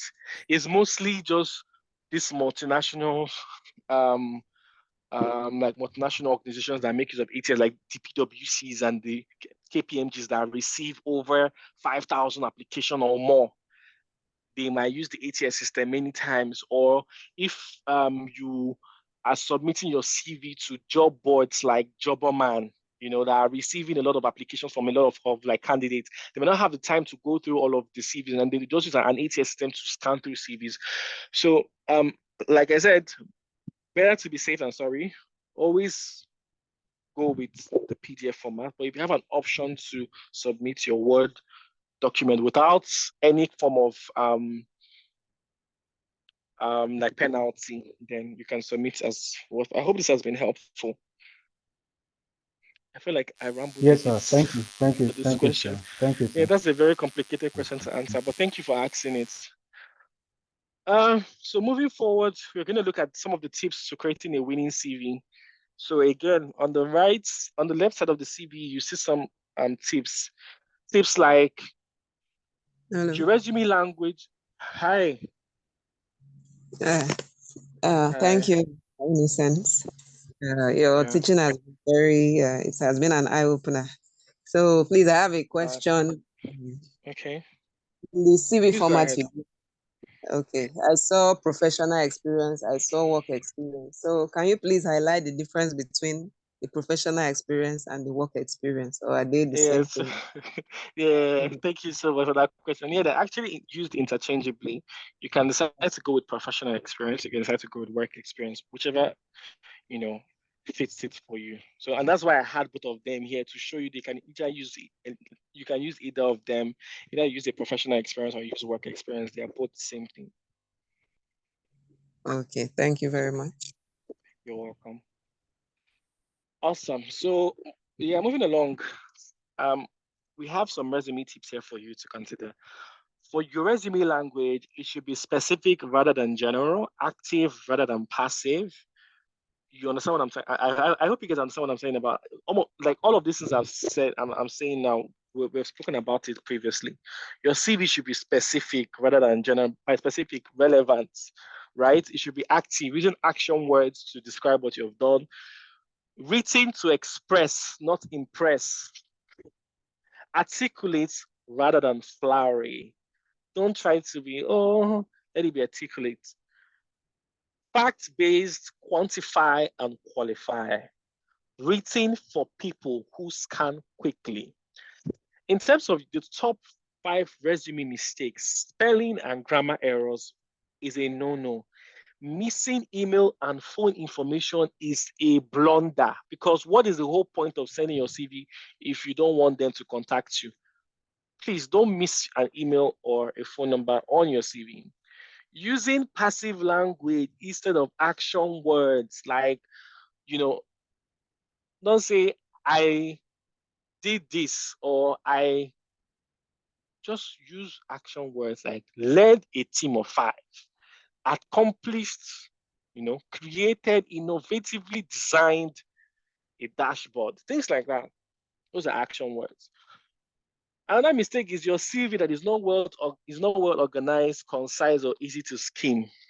Please, your formatting should be very, very consistent. If you're using bold let me show you an example. If you're using bold to describe work experience, let it be consistent across board. The formatting should be right. Ideal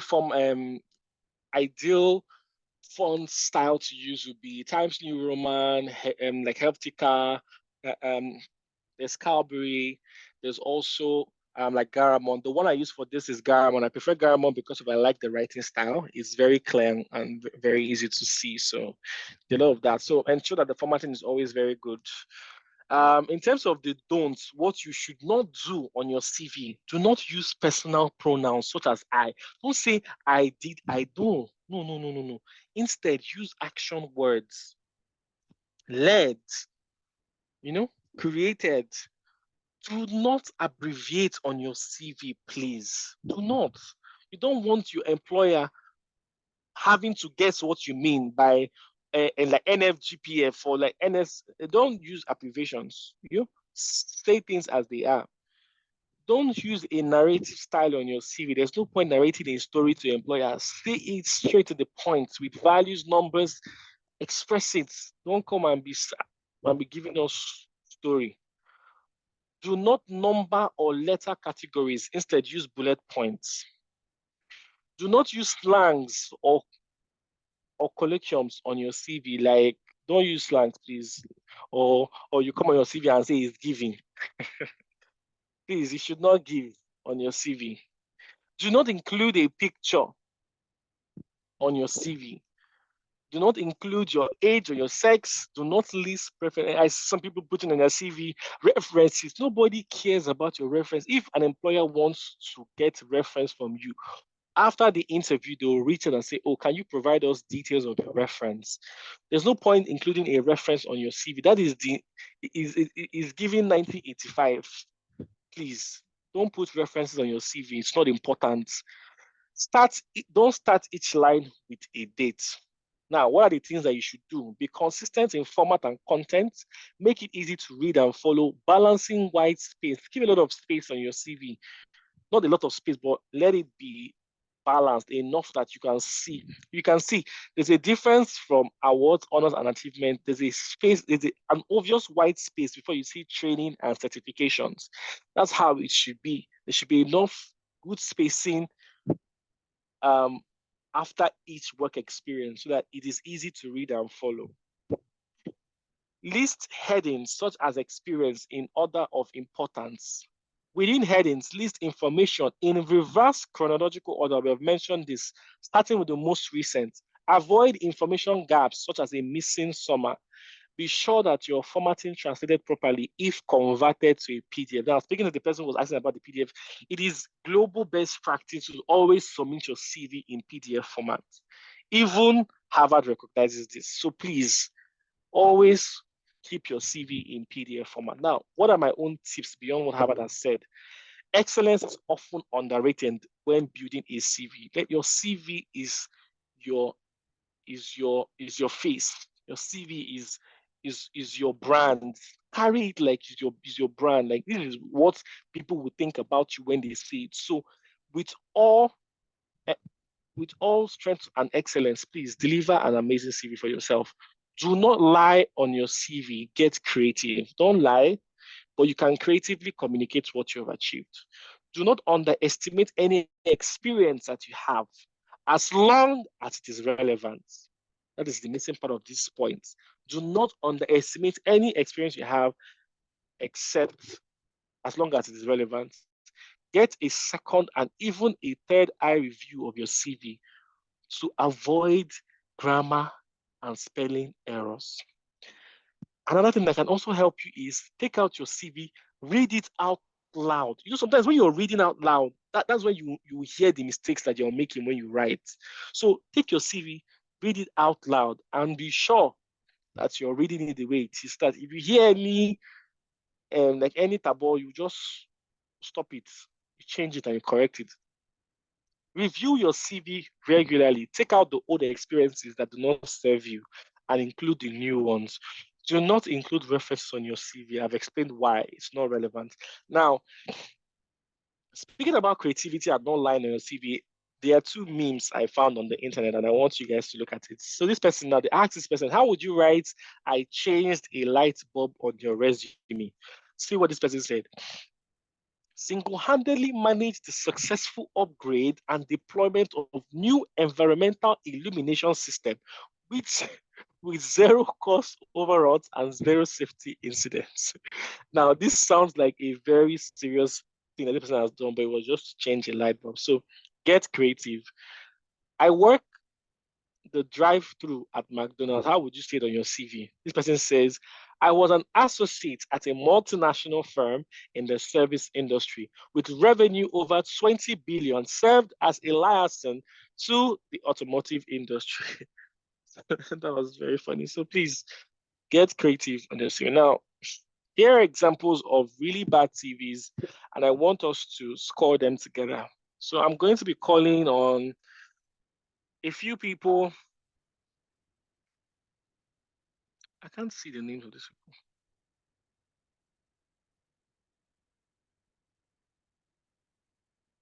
people. Give me a minute. For some reason, I can't see you guys anymore.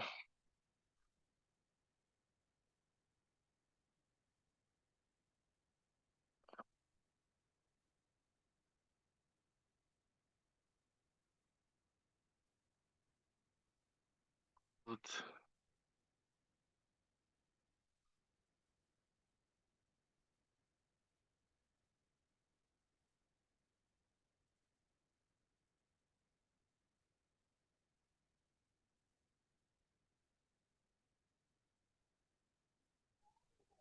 sir. Hi.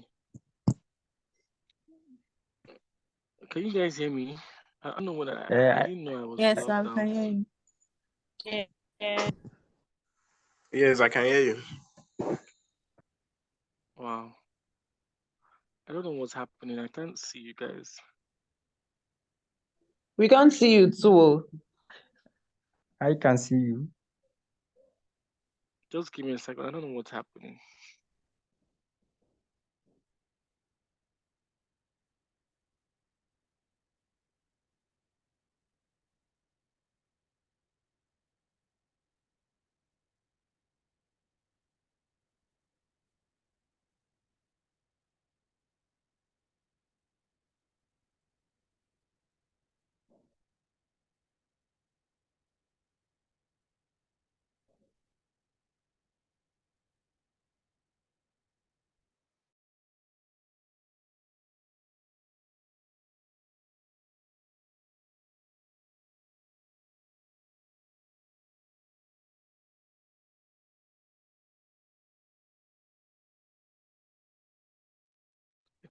The devil is a liar. I don't know what's happening today. Yes, so the devil is a liar.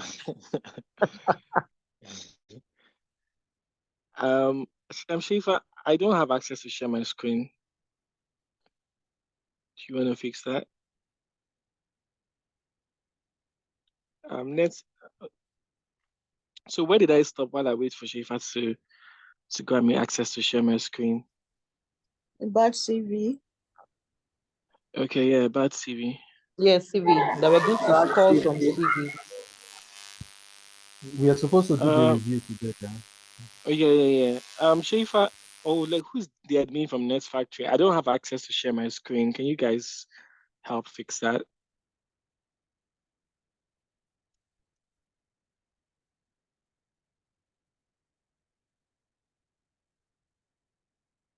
I'm not sure the admin is here. Maybe we might need to call. Okay. Oh my goodness.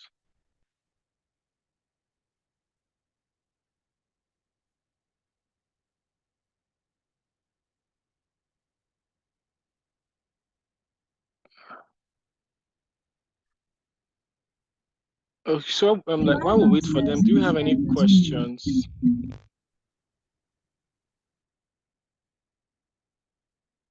Hello, sir. Yeah, I can hear you. Can you hear me? Yes, I can hear Okay. you. It is actually a request. Actually, so on your content on your topic you were trying to cover, I saw some LinkedIn optimization and co. I wouldn't mind if you come back and take us on that. Maybe not today, but maybe some other time. You guys will have to take it up with your facilitator. Yes, sir, please. Okay. We need that. Very, very easy. If necessary invites me, of course I'll be back. Okay, can you see my screen now? I don't know why I cannot see you guys. Yes, Like please. I can can't see see. the people. Okay, so Yes. okay. So can we review this together? Let's have. I'm just gonna call randomly. Let's have Joseph Emeka Kamanje.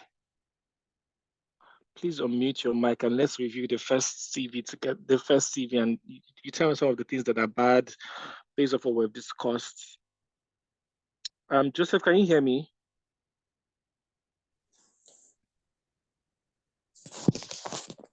Yes, I can hear you. Okay. This Joseph. Block. What? My voice is blocked. Okay, sorry, Joseph. Sorry. You can mute your mic. Okay. Let's have Oladipo Kayode. Let's do this quickly, guys. Oladipo Kayode to help us review the first one. Then up next, we will have Adigun Babatunde reviewing the second CV. And then finally, we have Boluwatife Michael review the third one. So let's go. Yeah, okay. So just look at it and tell me some of the things that you think were not done properly or shouldn't be on the CV. All right. So based on what I have learned so far, number one, the address. Okay. So the person might have just included Moodsworth WA6 SDA United Kingdom only instead of the house number or the address. Right? Then very good. The marital status. Okay. The email. Very good. The marital status is not even supposed to be there. Okay. Which I think might be optional, yeah, but it's not supposed to be there, yeah. Then the email, cool guy 007, no. So the person might have included his name, like maybe Kayode Oladipo at gmail.com, like that. Then the telephone too, there's no country code. The date of birth too, very and good. the gender, they're not supposed to be there. Yeah. So the personal profile, yes, it's to me, the personal profile just like that might be there, but going to forward to the education side, the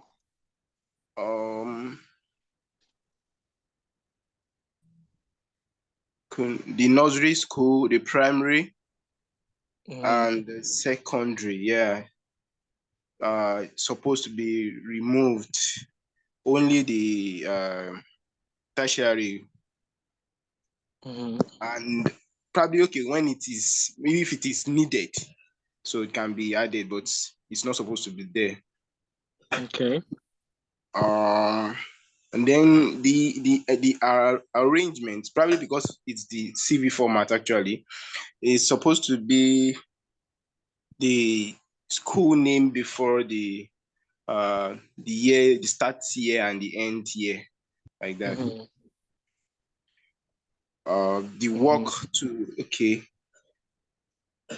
it's IT, so the work experience too is not well explained. It's just like a bullet point. The person didn't really showcase what he or she did while as an IT support assistant, as an IT admin, what he has achieved. Awesome. So one last point before we go. The reference to so it's not supposed to be there. Awesome. And all these, I don't know, maybe that's optional because I'm also still learning. So I don't know if it is supposed to be there, but I'm not sure. A round of applause for Ladipo. Well done. Thank you so much. That was a very good first attempt. Hello, so let's. Hello, sir. Hi. Yeah, yes. Joshua. Yes, so I don't know if this is also relevant, but I also noticed some things I thought we had, but I may be wrong and be right. But considering go ahead. how you mentioned certain things around making use of action words and try moving away from personalized words. So there's a lot of the I this. So the awesome. action Very words. good catch. Yeah. Yes. Very and also I also noticed that he also have I don't know if he or she, but the person used the male. The male, okay. The male, okay, yeah, I seen it now, gender male. Thank you, sir. So I also noticed the work experience, or let me say work description, where there's a disparity, considering that this is an application for I'm trying to get it, but I noticed the IT support assistant, IT admin, IT assistant, and then you're now saying cleaner, housekeeper. Exactly. Cleaner. Yeah, so irrelevant work experience. Yes, it's relevant to the application. So Awesome. Yes. That's a good Then catch. Well done, Joshua. also there are some places where like you use the DOB. I don't think that's also you should have just used date of birth or something, but DOB It is shouldn't an even be application. there, really, Or it to shouldn't be avoid there. Yes. bias. Yes. Well Yes. All done. right. Well done. Thank you. Nobody mentioned anything around English, maths, biology. Who puts English and maths on their CV? Yes. Yes. Well done, guys. Good catch. Is that your class? Yeah, hello. Yeah, I noticed something Hi. on the CV. Okay. What Okay, go I ahead. noticed is that there is really no name on the CV. So the person's name. Exactly. That was Well my own. done. Good catch. Good catch. Well done. Well done, Maggie. All right. So who's the next person that's reviewing CV2? I think that's Adigun Babatunde. Are you licking the other? No. Okay. Hello, sir. Hi, I can hear you. Please mute you. Okay. Yeah, mute you. I was thinking you were not going to remember, but thank God you remember. No, I So, have a good memory. Yeah. very, very sharp memory. I love that. Yeah. So, okay. So let's Okay. go. Starting, let's go line by line. Okay, so just to save time, so just yeah. mention things that have not been already mentioned in the previous Okay. CV, so we don't spend so much time here. Yeah. Okay. That curriculum variety should not be there. Then the name should be capital letter. The Very address, good. like that have been said already, is kind of too specific. It's just little details. Kent, United Kingdom. And then the phone number, I think the UK something is +44, right? I don't know if I'm right, but there's no country code there. Yeah. I'm not sure. So the date of birth does not need, gender no need, nationality no need. Then his personal statement here is kind of is informal. I am hardworking, no, Very should be good. more corporate. Then let's go to education. The education is not too bullet, it's not too highlighted. I don't like the way you put it. It's not bulleted. Same thing for the employment, same thing for the employment. You just put in just like the other person did it. Secondary school, primary school, you don't need that. And then the skills. Okay, excellent communication skill. Okay, ability to work. I think that is playing the violin. I don't know how that relates to the work is. That I don't know. Actually, I don't know. Very irrelevant. I don't know. It's The very hobbies irrelevant in skills. Yeah. my spare time, no, that is too informal. Very informal. Reference should be that reference should not be there too. Absolutely. Well done. Well done, Atika. Well done. Something that was not okay. I will just hold that and wait for the third person to finish, and then I'll say it if nobody mentions it. So Hello, the sir. third person, hi. Hello, sir. Yeah, go ahead. Asifat. I noticed the person like inputted the address on the third line and the last line. I didn't the get address. That. Okay. The address, is on the third line. 27 Summerfield Road. On the third line. Okay. Yes. And it's at the last line too. The last. Oh yes. Oh, no, it's the just an address example. is for the It's just an example. Okay. For his reference. Okay. Yeah. But thank you for even speaking up. Well done, Asifat. The third person I called is where's that person? Where's that person now? You know yourself. Better open your mic and start talking. Boluwatife Michael. Hello, sir. Hi, Bolu.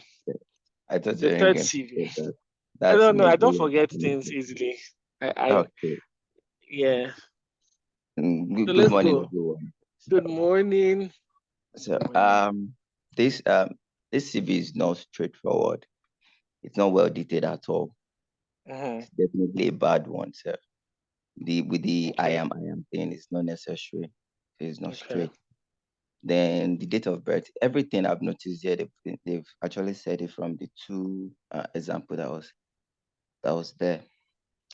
The date of birth is not necessary. It's not supposed to be there. The marital status and even the English, mathematics, all the stuff is not necessary to be there. Absolutely. Well not, done. it's Thank you not guys so much. You guys are now CV professionals. You are now very keen on these things already. I'm glad everyone saw something that, we've learned over the course of our time here. Something else that wasn't mentioned was the first CV. It wasn't arranged in a chronological order. Like we always say, it has to start from the most relevant, the most recent to the least recent, right? It happened in the education part, but it wasn't taken into consideration as well in the education. So that was something that we need to be very critical about. We have a hand up. Please go ahead. Do you have a question? Good afternoon. Good afternoon. I have a question.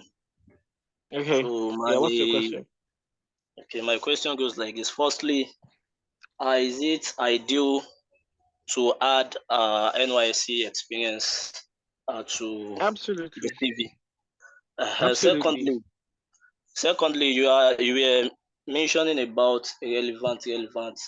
What if in the case the NYSC role doesn't relevant to what you studied in school? So is it ideal to add it? And again,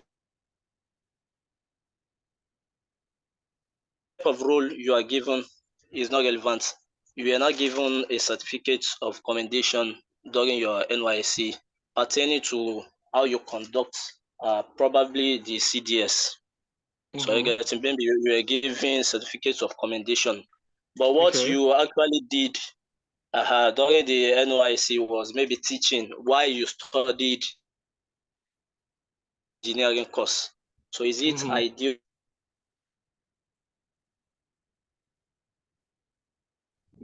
Thanks. Okay. All right. So to answer your first question, yes, you can include your NYC on your CV. Now, if it's maybe you worked somewhere, for some people who served in Lagos, they probably have gotten to work in a company, right? It's always good that you include it there if it's relevant. Now, there's a catch, I always say. If you don't have enough work experience, now relevance shouldn't exactly be your most concern. You can include the experiences you already have and then try to make it relevant. So, for example, if you were teaching and now you studied engineering, and then remember that this relevant experience we're speaking about is not even relevant to what you studied in school. It is relevant to the job, because you can study engineering, but that's not what you want to do long term. You want to change career and explore something in tech, right? Your education background is not relevant at that point. What this relevance you're speaking about is relevance to the job that you are applying. So now, to the experience of maybe you are teaching, if, for example, you don't have other relevant experiences that can take up space on your CV, and maybe the teaching experience is the only thing that you have, then it is important that you include it. But when you're including it in your CV, try to highlight things that are relevant. Things like maybe something that you innovated, something that you created. Let's say in that school, you created a teaching dashboard that they probably don't have before. You want to highlight those things that speaks to you as somebody of value. That is the ideal approach to it. That's the bone of contention. How can you communicate value to your prospective employer? So if teaching is the only experience you have, right, include it in your CV, but then highlight only relevant things you've done within that teaching experience that can show that you're somebody who can solve problems. This is a very important skill that every employer is looking for, problem solvers that show that you are creative and you're innovative, things that you did within that period. And then if you have any awards that you've won during your NYSC for what you've done, you can include it in your leadership experience. Maybe you led something in your CDS. That is your leadership experience already. Then for that certificate of recognition, you can put it under a section of your CV that we spoke about called certifications and okay, I'm trying to go back there. See, we have a section of it where we have certifications, award, accomplishment. This is a place where you can include that your NYC recognition that you spoke about. I don't know if this has answered all of your questions.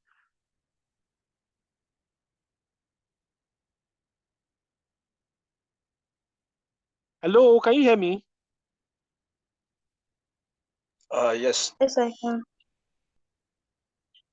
I was speaking to the person who asked the question. Like, I hope this has answered your question.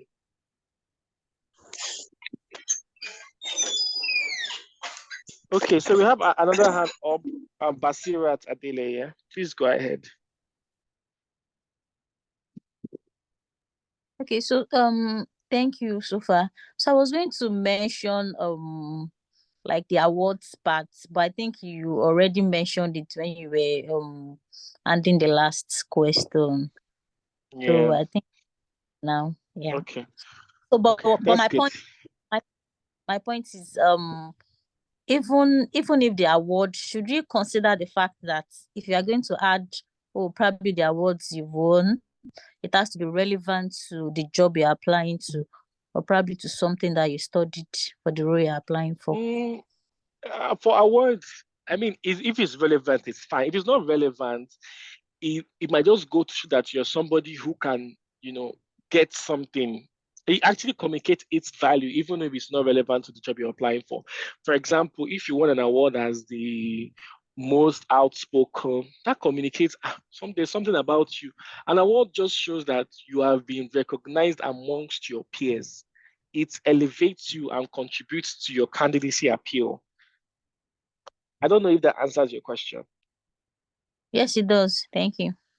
Awesome. We have Korede, hands up. Please go ahead.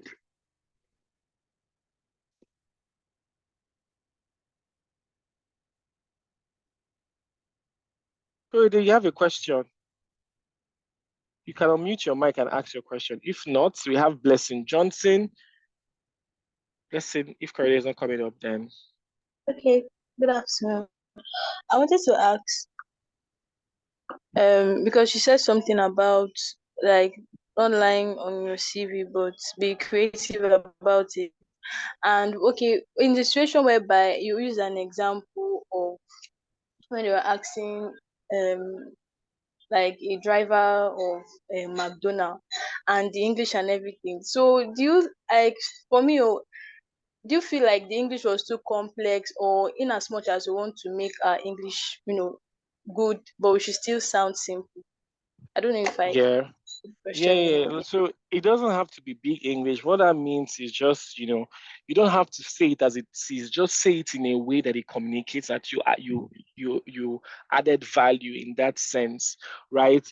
If so, for example, if I was the one that worked in McDonald's, I could say something like worked in a fast service like restaurant where I led client communication and increased sales outcome by 5%.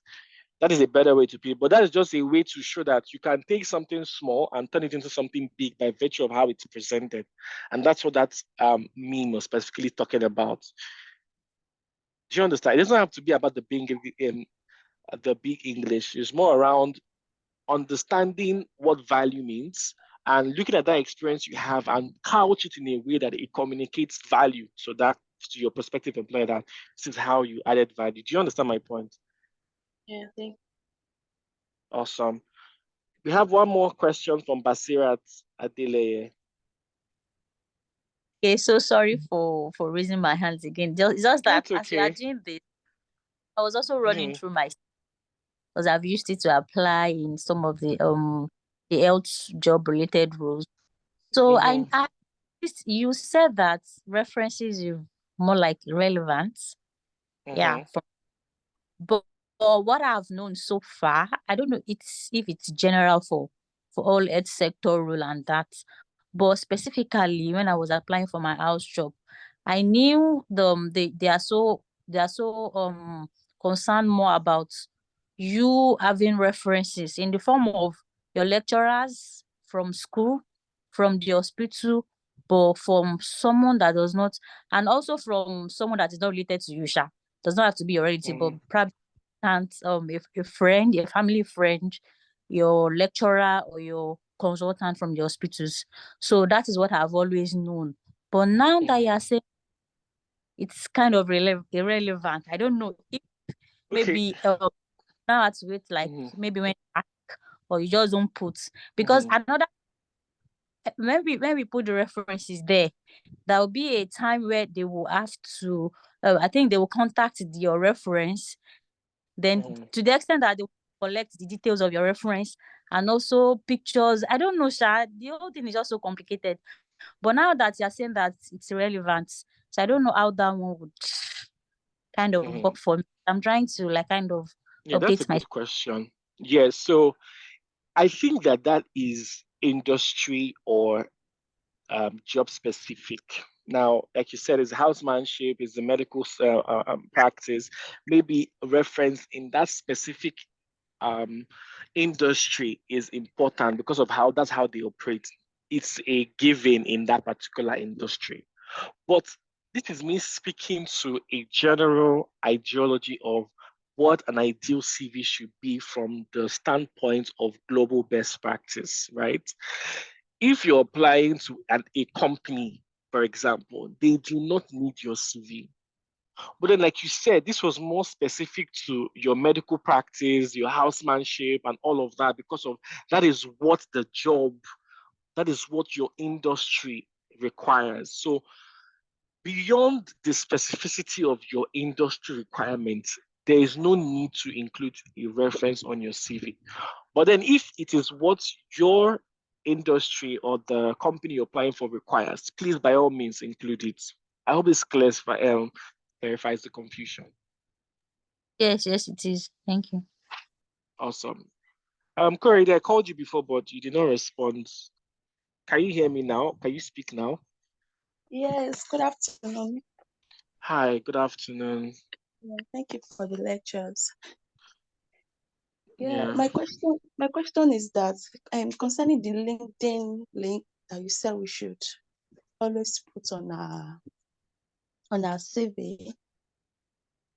Okay, for example, if you have a LinkedIn profile that does not is not related to what you are applying for, so can you still put the link, or you should try and create another one? No, you don't have to create another one. So like I said, the LinkedIn, including the LinkedIn URL in your CV is optional. It's not a must, right? Ideally, your LinkedIn profile should match what's on should be close to what your CV is saying. But if you know that what on your CV is different from what you're applying for, as in there's no element of relationship between both of them, then you don't need to include it on the CV that you're sending out to that particular employer, because some of them might check. All right. So it's not compulsory you have your LinkedIn URL on your CV. But ideally, your LinkedIn should represent your career trajectory, what you're trying to achieve. So if your LinkedIn is saying A and your CV is saying B, then you need to have a self-reflection on your own and decide what you want to do, because you can't be having two faces. Do you get my point? I mean, some people I don't know how people do it, but you might want to have different LinkedIn for the different career paths you're exploring. I don't know how you're going to, maybe it's people do it, I don't know. But what I know mostly is that most people, their CV mirrors closely with what is on their LinkedIn profile. But if it's entirely different, then you don't have to. Like I said, it's not compulsory, so you don't have to put it on your CV. I hope that answers your question. Yes, thank you. Awesome. So let's move to reviewing the good CVs. Now, this is going to test your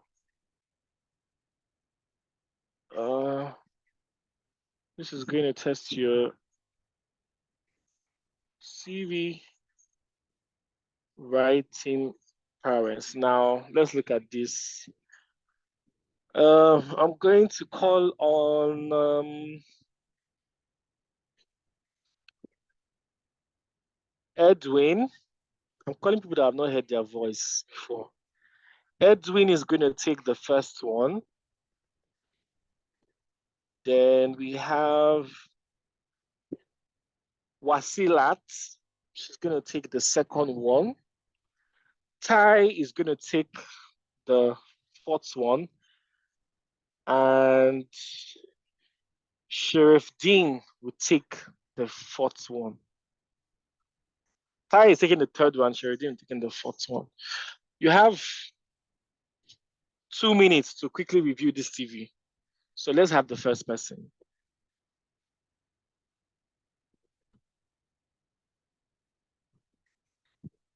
Edwin.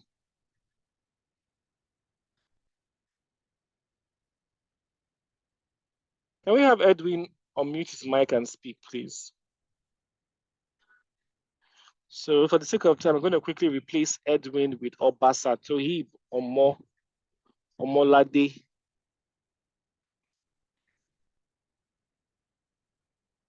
Obasa Tohib Omolade, kindly unmute your mic.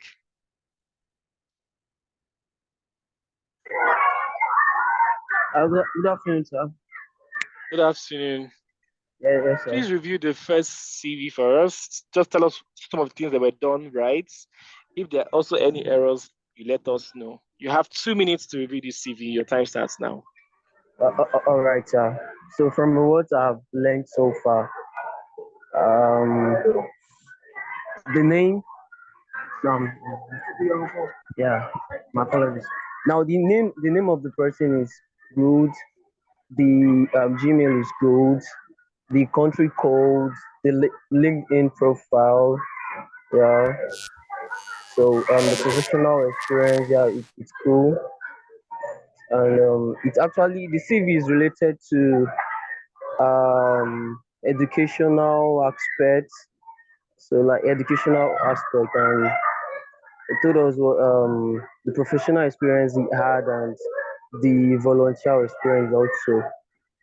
Yeah, the CV is cool. Yeah, from the little knowledge I've gathered so far. Yes, sir. Awesome. All right, thank you, sir. Thank you. Yes, sir. Thank you so much. We Thank have you, the sir. next person. Who is the next person that should be speaking?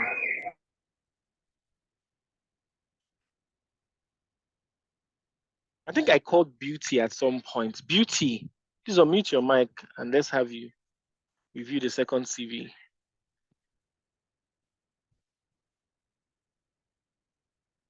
Beauty.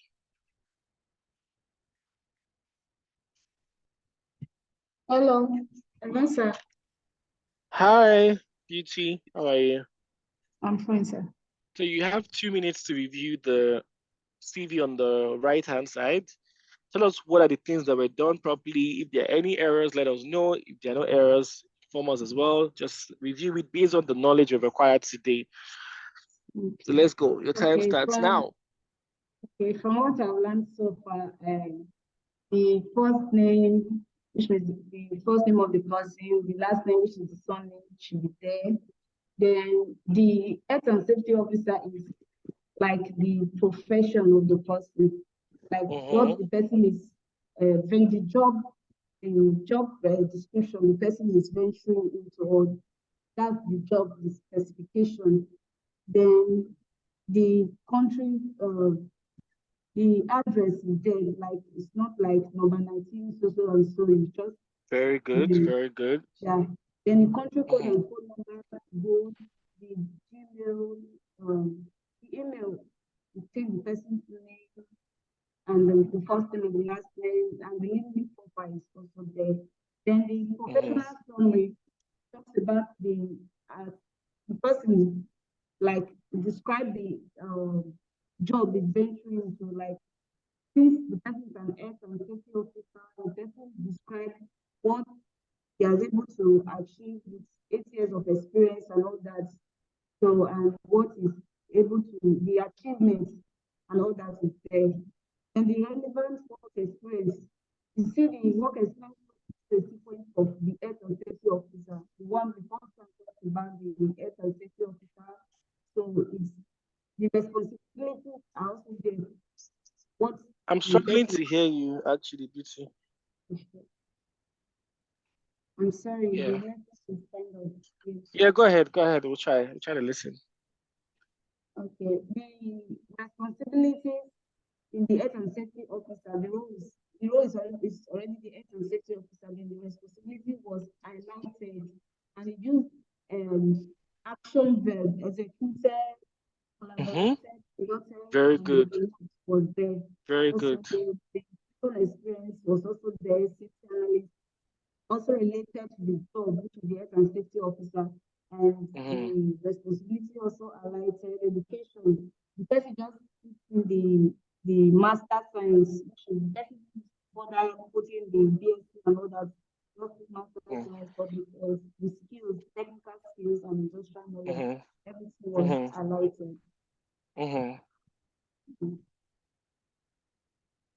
Well done. Well done. A round of applause for Beauty. Well done. Well done. Good job. Good job. Up next, we have Ty. Ty, the floor is yours. Let's go. I am a bit lost. I don't know which of the CVs I'll be reviewing. This one. The first one. Yes, the first one with FCC. Okay, I so had to blot this out because this was a client I recently worked for, and I had to blot the name because of for the sake of confidentiality. I didn't get the permission before using it. I just wanted you guys to see my most recent creation. So good. Let's go ahead.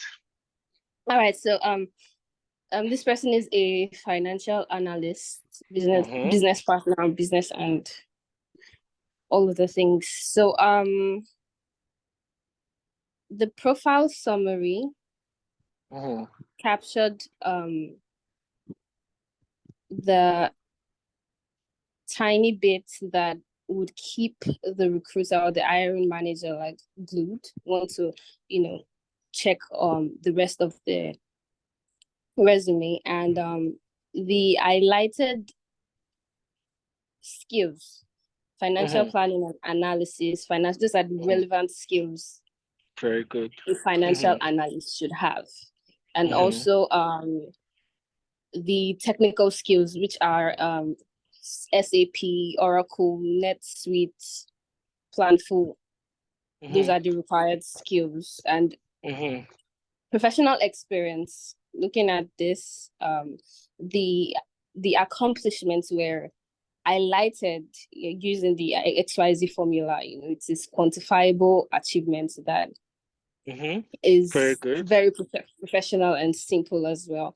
And it looks good all around. It looks good. That's all I have to say.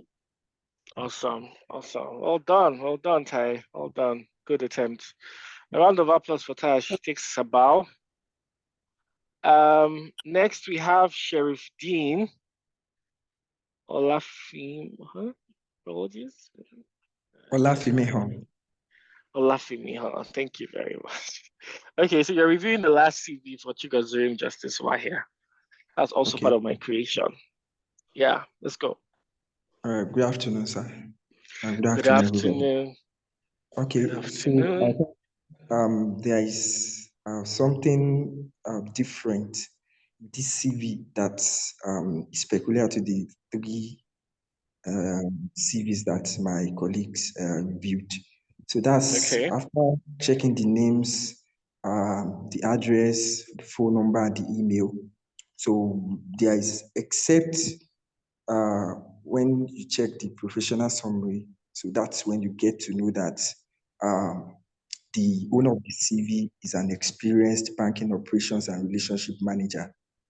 However, the professional summary states in explicit terms that the owner of the CV is is experienced in that particular field.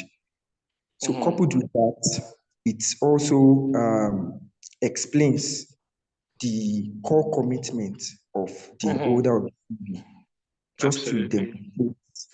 just to demonstrate the excellence that the owner of the CV possesses that would improve the progress of the company. And also, when you check those, so many of the skills that are identified here, they are skills that are necessary, that are integral to that particular industry. So we check management, core banking operations, leadership and people management. So all these skills are very necessary to that particular sector.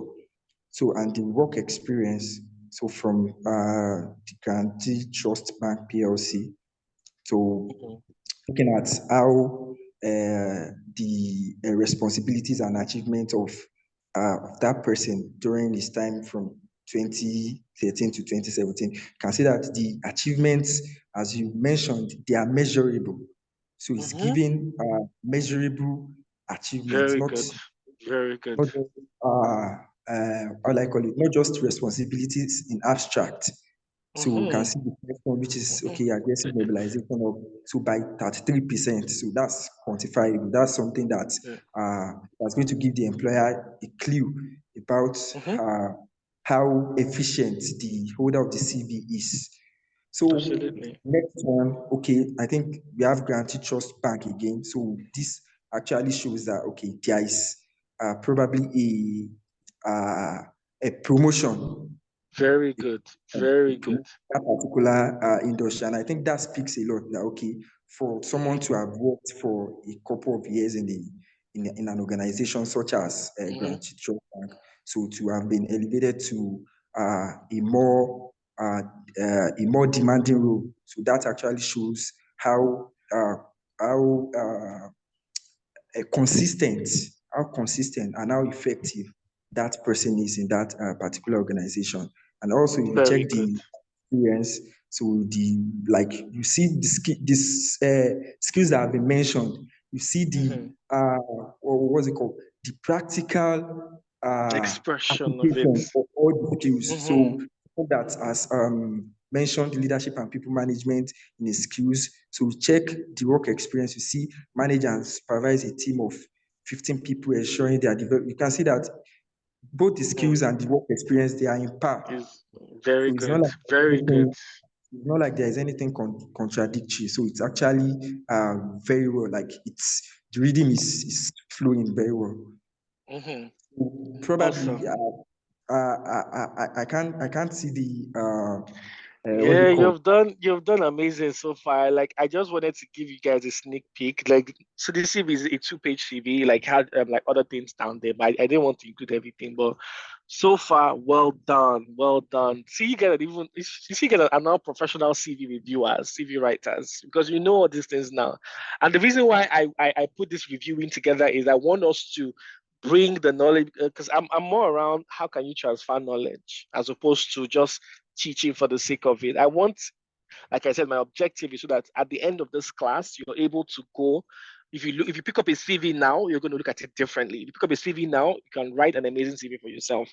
And I'm glad that I just listen to you guys express like what you've learned over the course of this class is just very gratifying for me, right? I believe that if I give any of these CVs, now you guys will kill it. So well done to everybody who participated. This has been a very interesting class. I like how you guys are always, upfront about your participation. So well done. So I'm I'm way above my time here. This is already 12:30. I need to I was going to ignore not doing the cover letter because it's a lot more, but I'm just going to quickly breeze through it and then hopefully that can also add value because actually the major focus of this class was the CV writing, which I believe that we've achieved so far. So without further ado, let's move on to what a cover letter or cover email is. Now, a cover letter is also known as an application letter. It is a 3 to 4 paragraph memo to employers explaining your interest in the job, the company, and your fitness for the role. It is typically submitted along with your resume in a job application, right?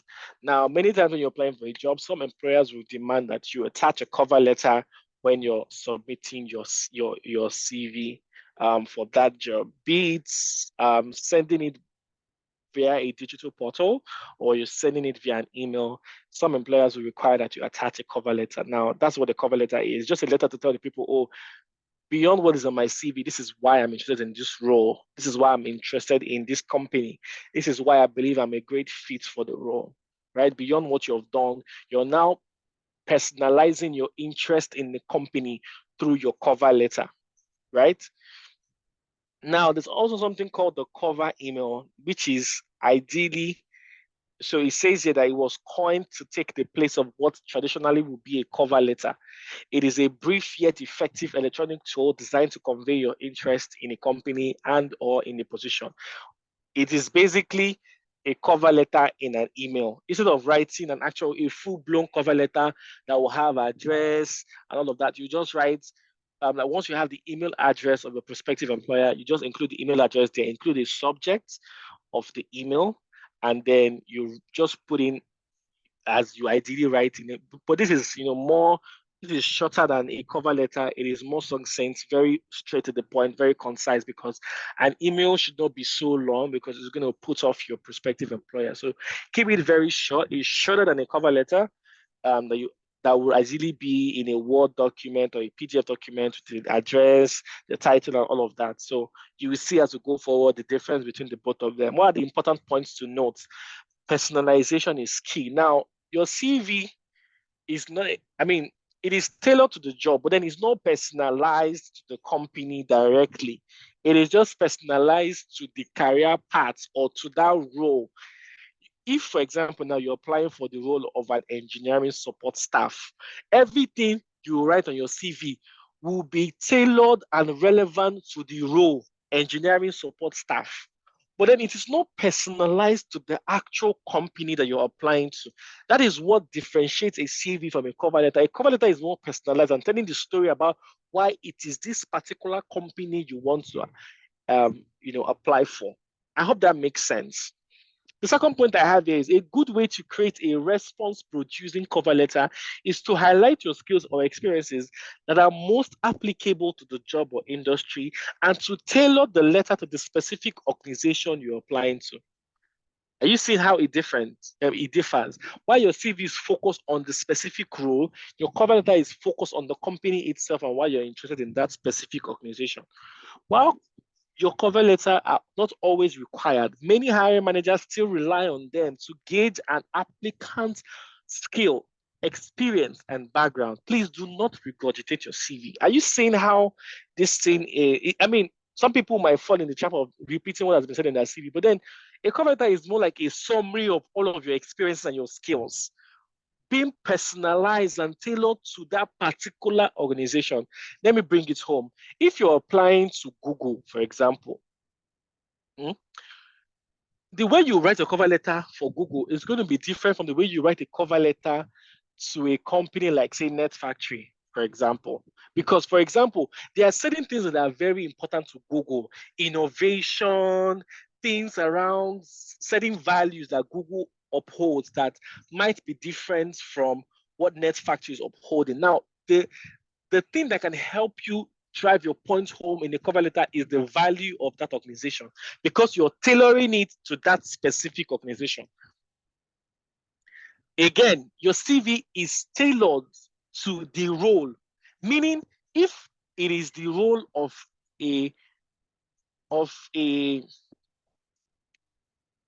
an engineer, for example, now if you're applying for the role of a finance analyst, a very good example. If you're applying for the role of a finance analyst, right, your CV can be used to apply for a finance analyst role in different companies. It is tailored to the role. But a cover letter is tailored to the organization that you're applying to. I don't know if that makes sense.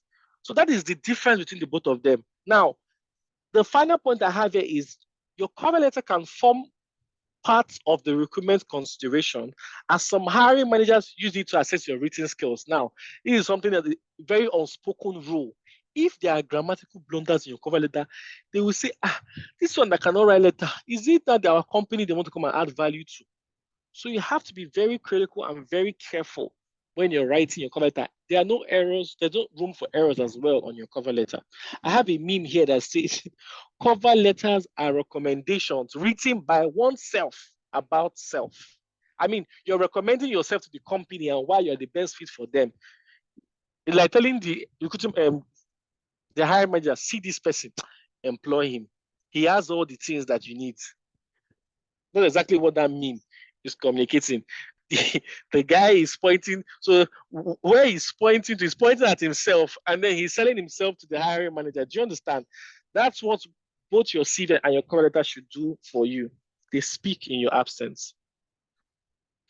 Now, let's look at the elements of a cover letter, a cover email. Now, on the left-hand side is a cover letter format, and on the right-hand side is a cover email sample.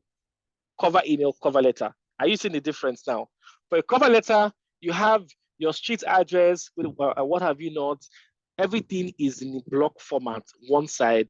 Use complete title and address, your name, your title, your company, sorry, the contact name. If you don't have the name of the contact person, you can say, you can include the name of the company, you can include the like the department you're sending it to, whatever the address and stuff. If you don't have the contact name or contact title, you take it or just put the company name and the address of the company. Address it to a particular person, or if possible, and remember to use a colon. Now, if you know the name of the hiring manager, personalize it. See, the key word in cover letter now is personalization. Personalize it. So if you don't know the name of the hiring manager, don't shoot yourself in the leg and say, dear sir or ma. Just write, dear hiring manager. That it is gender neutral. Nobody is a hiring, anybody that's a hiring manager can be a she or a he. Don't go and write, dear sir or ma. Dear hiring manager. Start with your opening paragraph, clearly state what you're writing, the name of the position you're applying for, and what have you not, where applicable, how you heard about the position, and what have you not. Then the middle is the crux of it. You have to explain why you're interested in this employer. Google, I want you because you people have mouth. I want to apply to your company because you guys, I believe in your values. I want to apply to you guys because you guys have this international presence that will elevate me. You have to give them specific reason why you're applying to them. That is where the personalization comes in. It says here, explain why you're interested in the employer and your reasons for desiring this type of work. If you have relevant school work experience, be sure to point it out with 1 or 2 key examples, but do not regurgitate or reiterate your entire resume. Emphasize skills or abilities that relate to the job.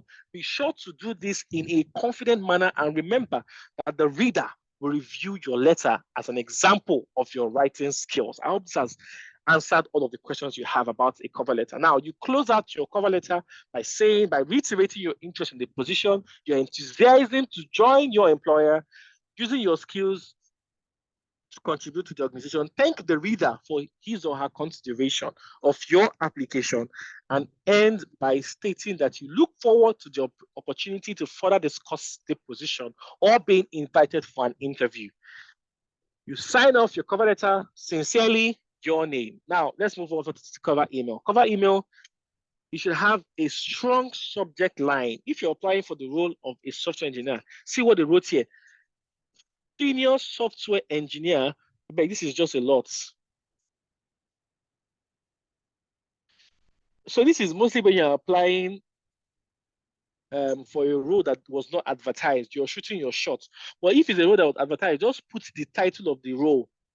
Application for the role of a senior software engineer. Really, if there's an ID in the job advert, include it in the title of the letter so they know the specific role you're applying for.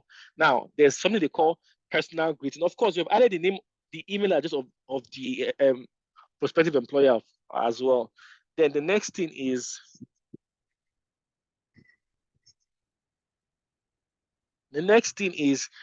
you include a personal greeting. If you don't know the name of the person from the email address, right? If you don't know the name of the person from the email address, you can also still use their hiring manager. To the point, first sentence, straight to the point. Please find attached a copy of my resume with detailed work experience for the software development team in the position. Relevant main paragraph. Explain why you are the best person for the role and why you're interested in that company. As a senior software engineer at ABC Kiniko, with a proven record of developing and optimizing the most strategic mobile app, very summarized achievements.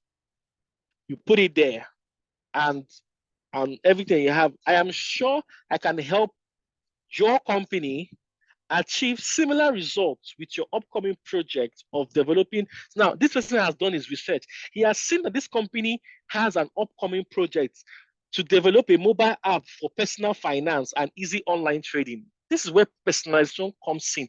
The powerhouse of personalization is research. You need to research your prospective employer. That would also help you personalize your cover letter in a way that they will say, how come this person knows so much about us? It would intrigue them enough to invite you for an interview. So do your research and personalize your cover letters and cover emails to your employer.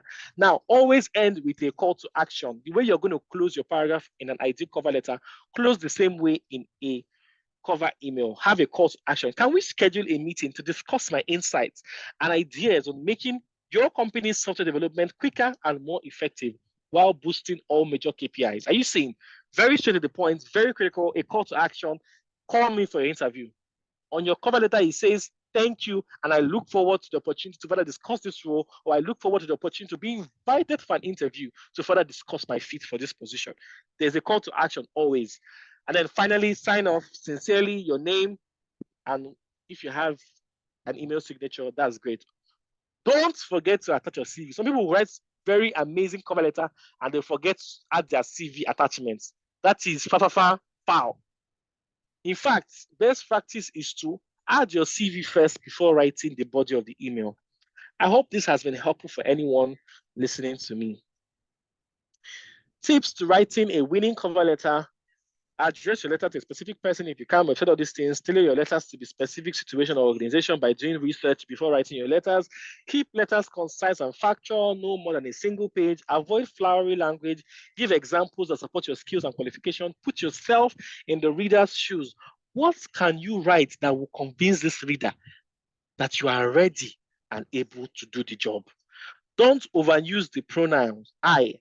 Remember that this is a marketing tool. Use a lot of action words. Have a second and third eye. Proofread your letter. If converting to a PDF, check that your formatting translated correctly. Reference skills or experiences from the job description and draw connections to your credentials. Finally, make sure your resume and cover letter are prepared with the same font type and size. That's best practice. The image that is on this deck says, go beyond the resume, write a custom cover letter, try to find a contact person, be yourself while remaining polite and professional, edit and proofread your letter carefully. This is a template you can explore. We have looked at it previously. Explore these templates and give yourself an amazing cover letter. Finally, let's review this together. Or we don't even need to review. This is just very straight to the point. Okay, let's review. Please don't tell me I've been disconnected. Can you guys hear me? Oh my goodness. Yes, sir, I can hear you. Okay. All right. Let's have someone review this bad cover letter and tell us why it's bad. Let's have Asifat. I'm getting notifications that the batteries are low. Apologies for taking so long. I just really wanted to, give you guys enough value so that you are able to do this on your own without help. That's why it took a lot of time. So forgive me for taking so much of your time. Asifat, please, can you review the bad cover letter and tell us why it's bad? Okay, she's not responding. Let's have Aya Uzuamaka.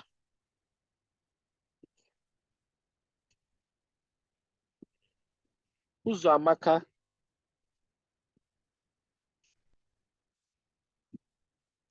Aya Uzuamaka.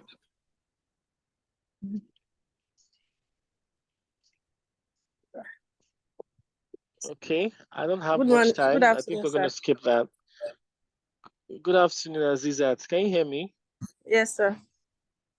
Yeah, are you volunteering to review? Okay, yeah, go ahead.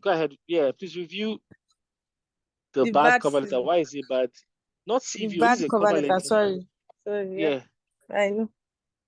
The address, dear sir, stroke madam, you said we should be neutral by using dear hiring manager.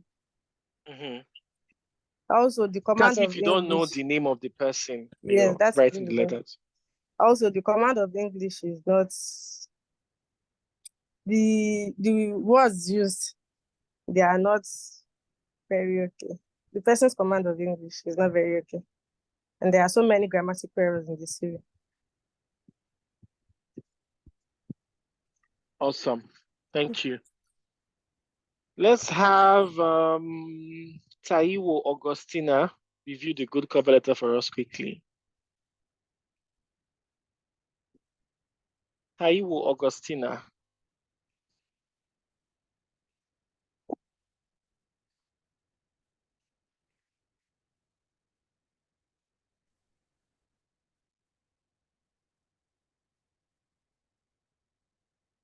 Okay, Ty is raising her hand. Ty, do you want to take a stab at it? I was just going to add. I was going to add something to when you said about personalizing, like addressing the cover letter to a specific person, to the hiring manager. So, like, here's a trick: you can find the name of the hiring manager on LinkedIn. Just need to Absolutely. right. But that You could can do also your be research. tricky because some people, you might not know who exactly is going to review a particular application. And some organizations might have multiple hiring managers. So that's also where it's tricky. And except maybe you're applying to an email and you have the person's email and the person's name, then you can personalize. But then just to be safe, their hiring manager is better. Okay. So why you have to just help us review just Sorry. the good Sorry, good this cover Taiwo. letter. All right. Okay, Taiwo is here. Taiwo is here. All right. Okay, fine. So let's have Taiwo review Sorry, it. I sir. thought she was not going to. Sorry. Yeah, where I am now, the place I am now, I can talk there. So that's the reason why. Sorry. Okay, but can you talk now? No, I'm still in a busy environment. Sorry. Okay, okay, I have Ty, to let's go excuse. then. Sorry. No problem. Okay, Ty, let's have that from you. Okay. So the address is well placed. The postal code is there. The name, then you're expressing the first paragraph, you're expressing your interest in the role. And I think that should be the foremost for the first paragraph. And then the second paragraph is a little about yourself in your academic journey and your interest as well. Absolutely. And then yes, the third paragraph is a little bit of your work experience and the things that you did where you previously worked. And it was just this is well detailed. It's a well detailed description of the work you previously did, and the last paragraph is expressing your further interest in arranging an interview and the possibility to communicate and to see how your skills will align with the role. So, and then the sincerely ends on your name. Absolutely. Well done, Ty. Thank that you. That was a very good one. Well done. All right. I think I've come to the end of my class. Thank you very much for your time and for listening. Do let me know if you have any questions. I'll be more than excited to answer your questions. Yeah, please. I have a question, sir. All right. Just go ahead. So I'm trying to compare the. So I'm seeing I'm seeing that okay. I think this is great. It's been corrected on the good letter. Because on the bad letter, this person wrote the full address out now. Okay, this is fine.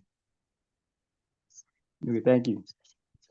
Yeah, so the address ideally should just be the address of the company you're applying to, right? There's no point putting your own personal address on the cover letter. Just put the name of the company. So, for example, now this person is addressing this letter to Mrs. Susan Carey, right? She's a senior manager at Wholesale Wine USA, and this is the address of the company. And that's how you have dear Mrs. Carey.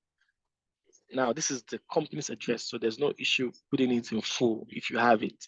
But your own personal address, there's no point putting it there. Is that clear? Okay. Awesome. So that's pretty much about it for today. Thank you guys so much for being an amazing audience. I appreciate. Sorry, sir. Hello, sir. Yeah. Please, I just have this quick question. And for the CV, how many pages ideal for a good CV? So if you have a lot of experience, a maximum, in fact,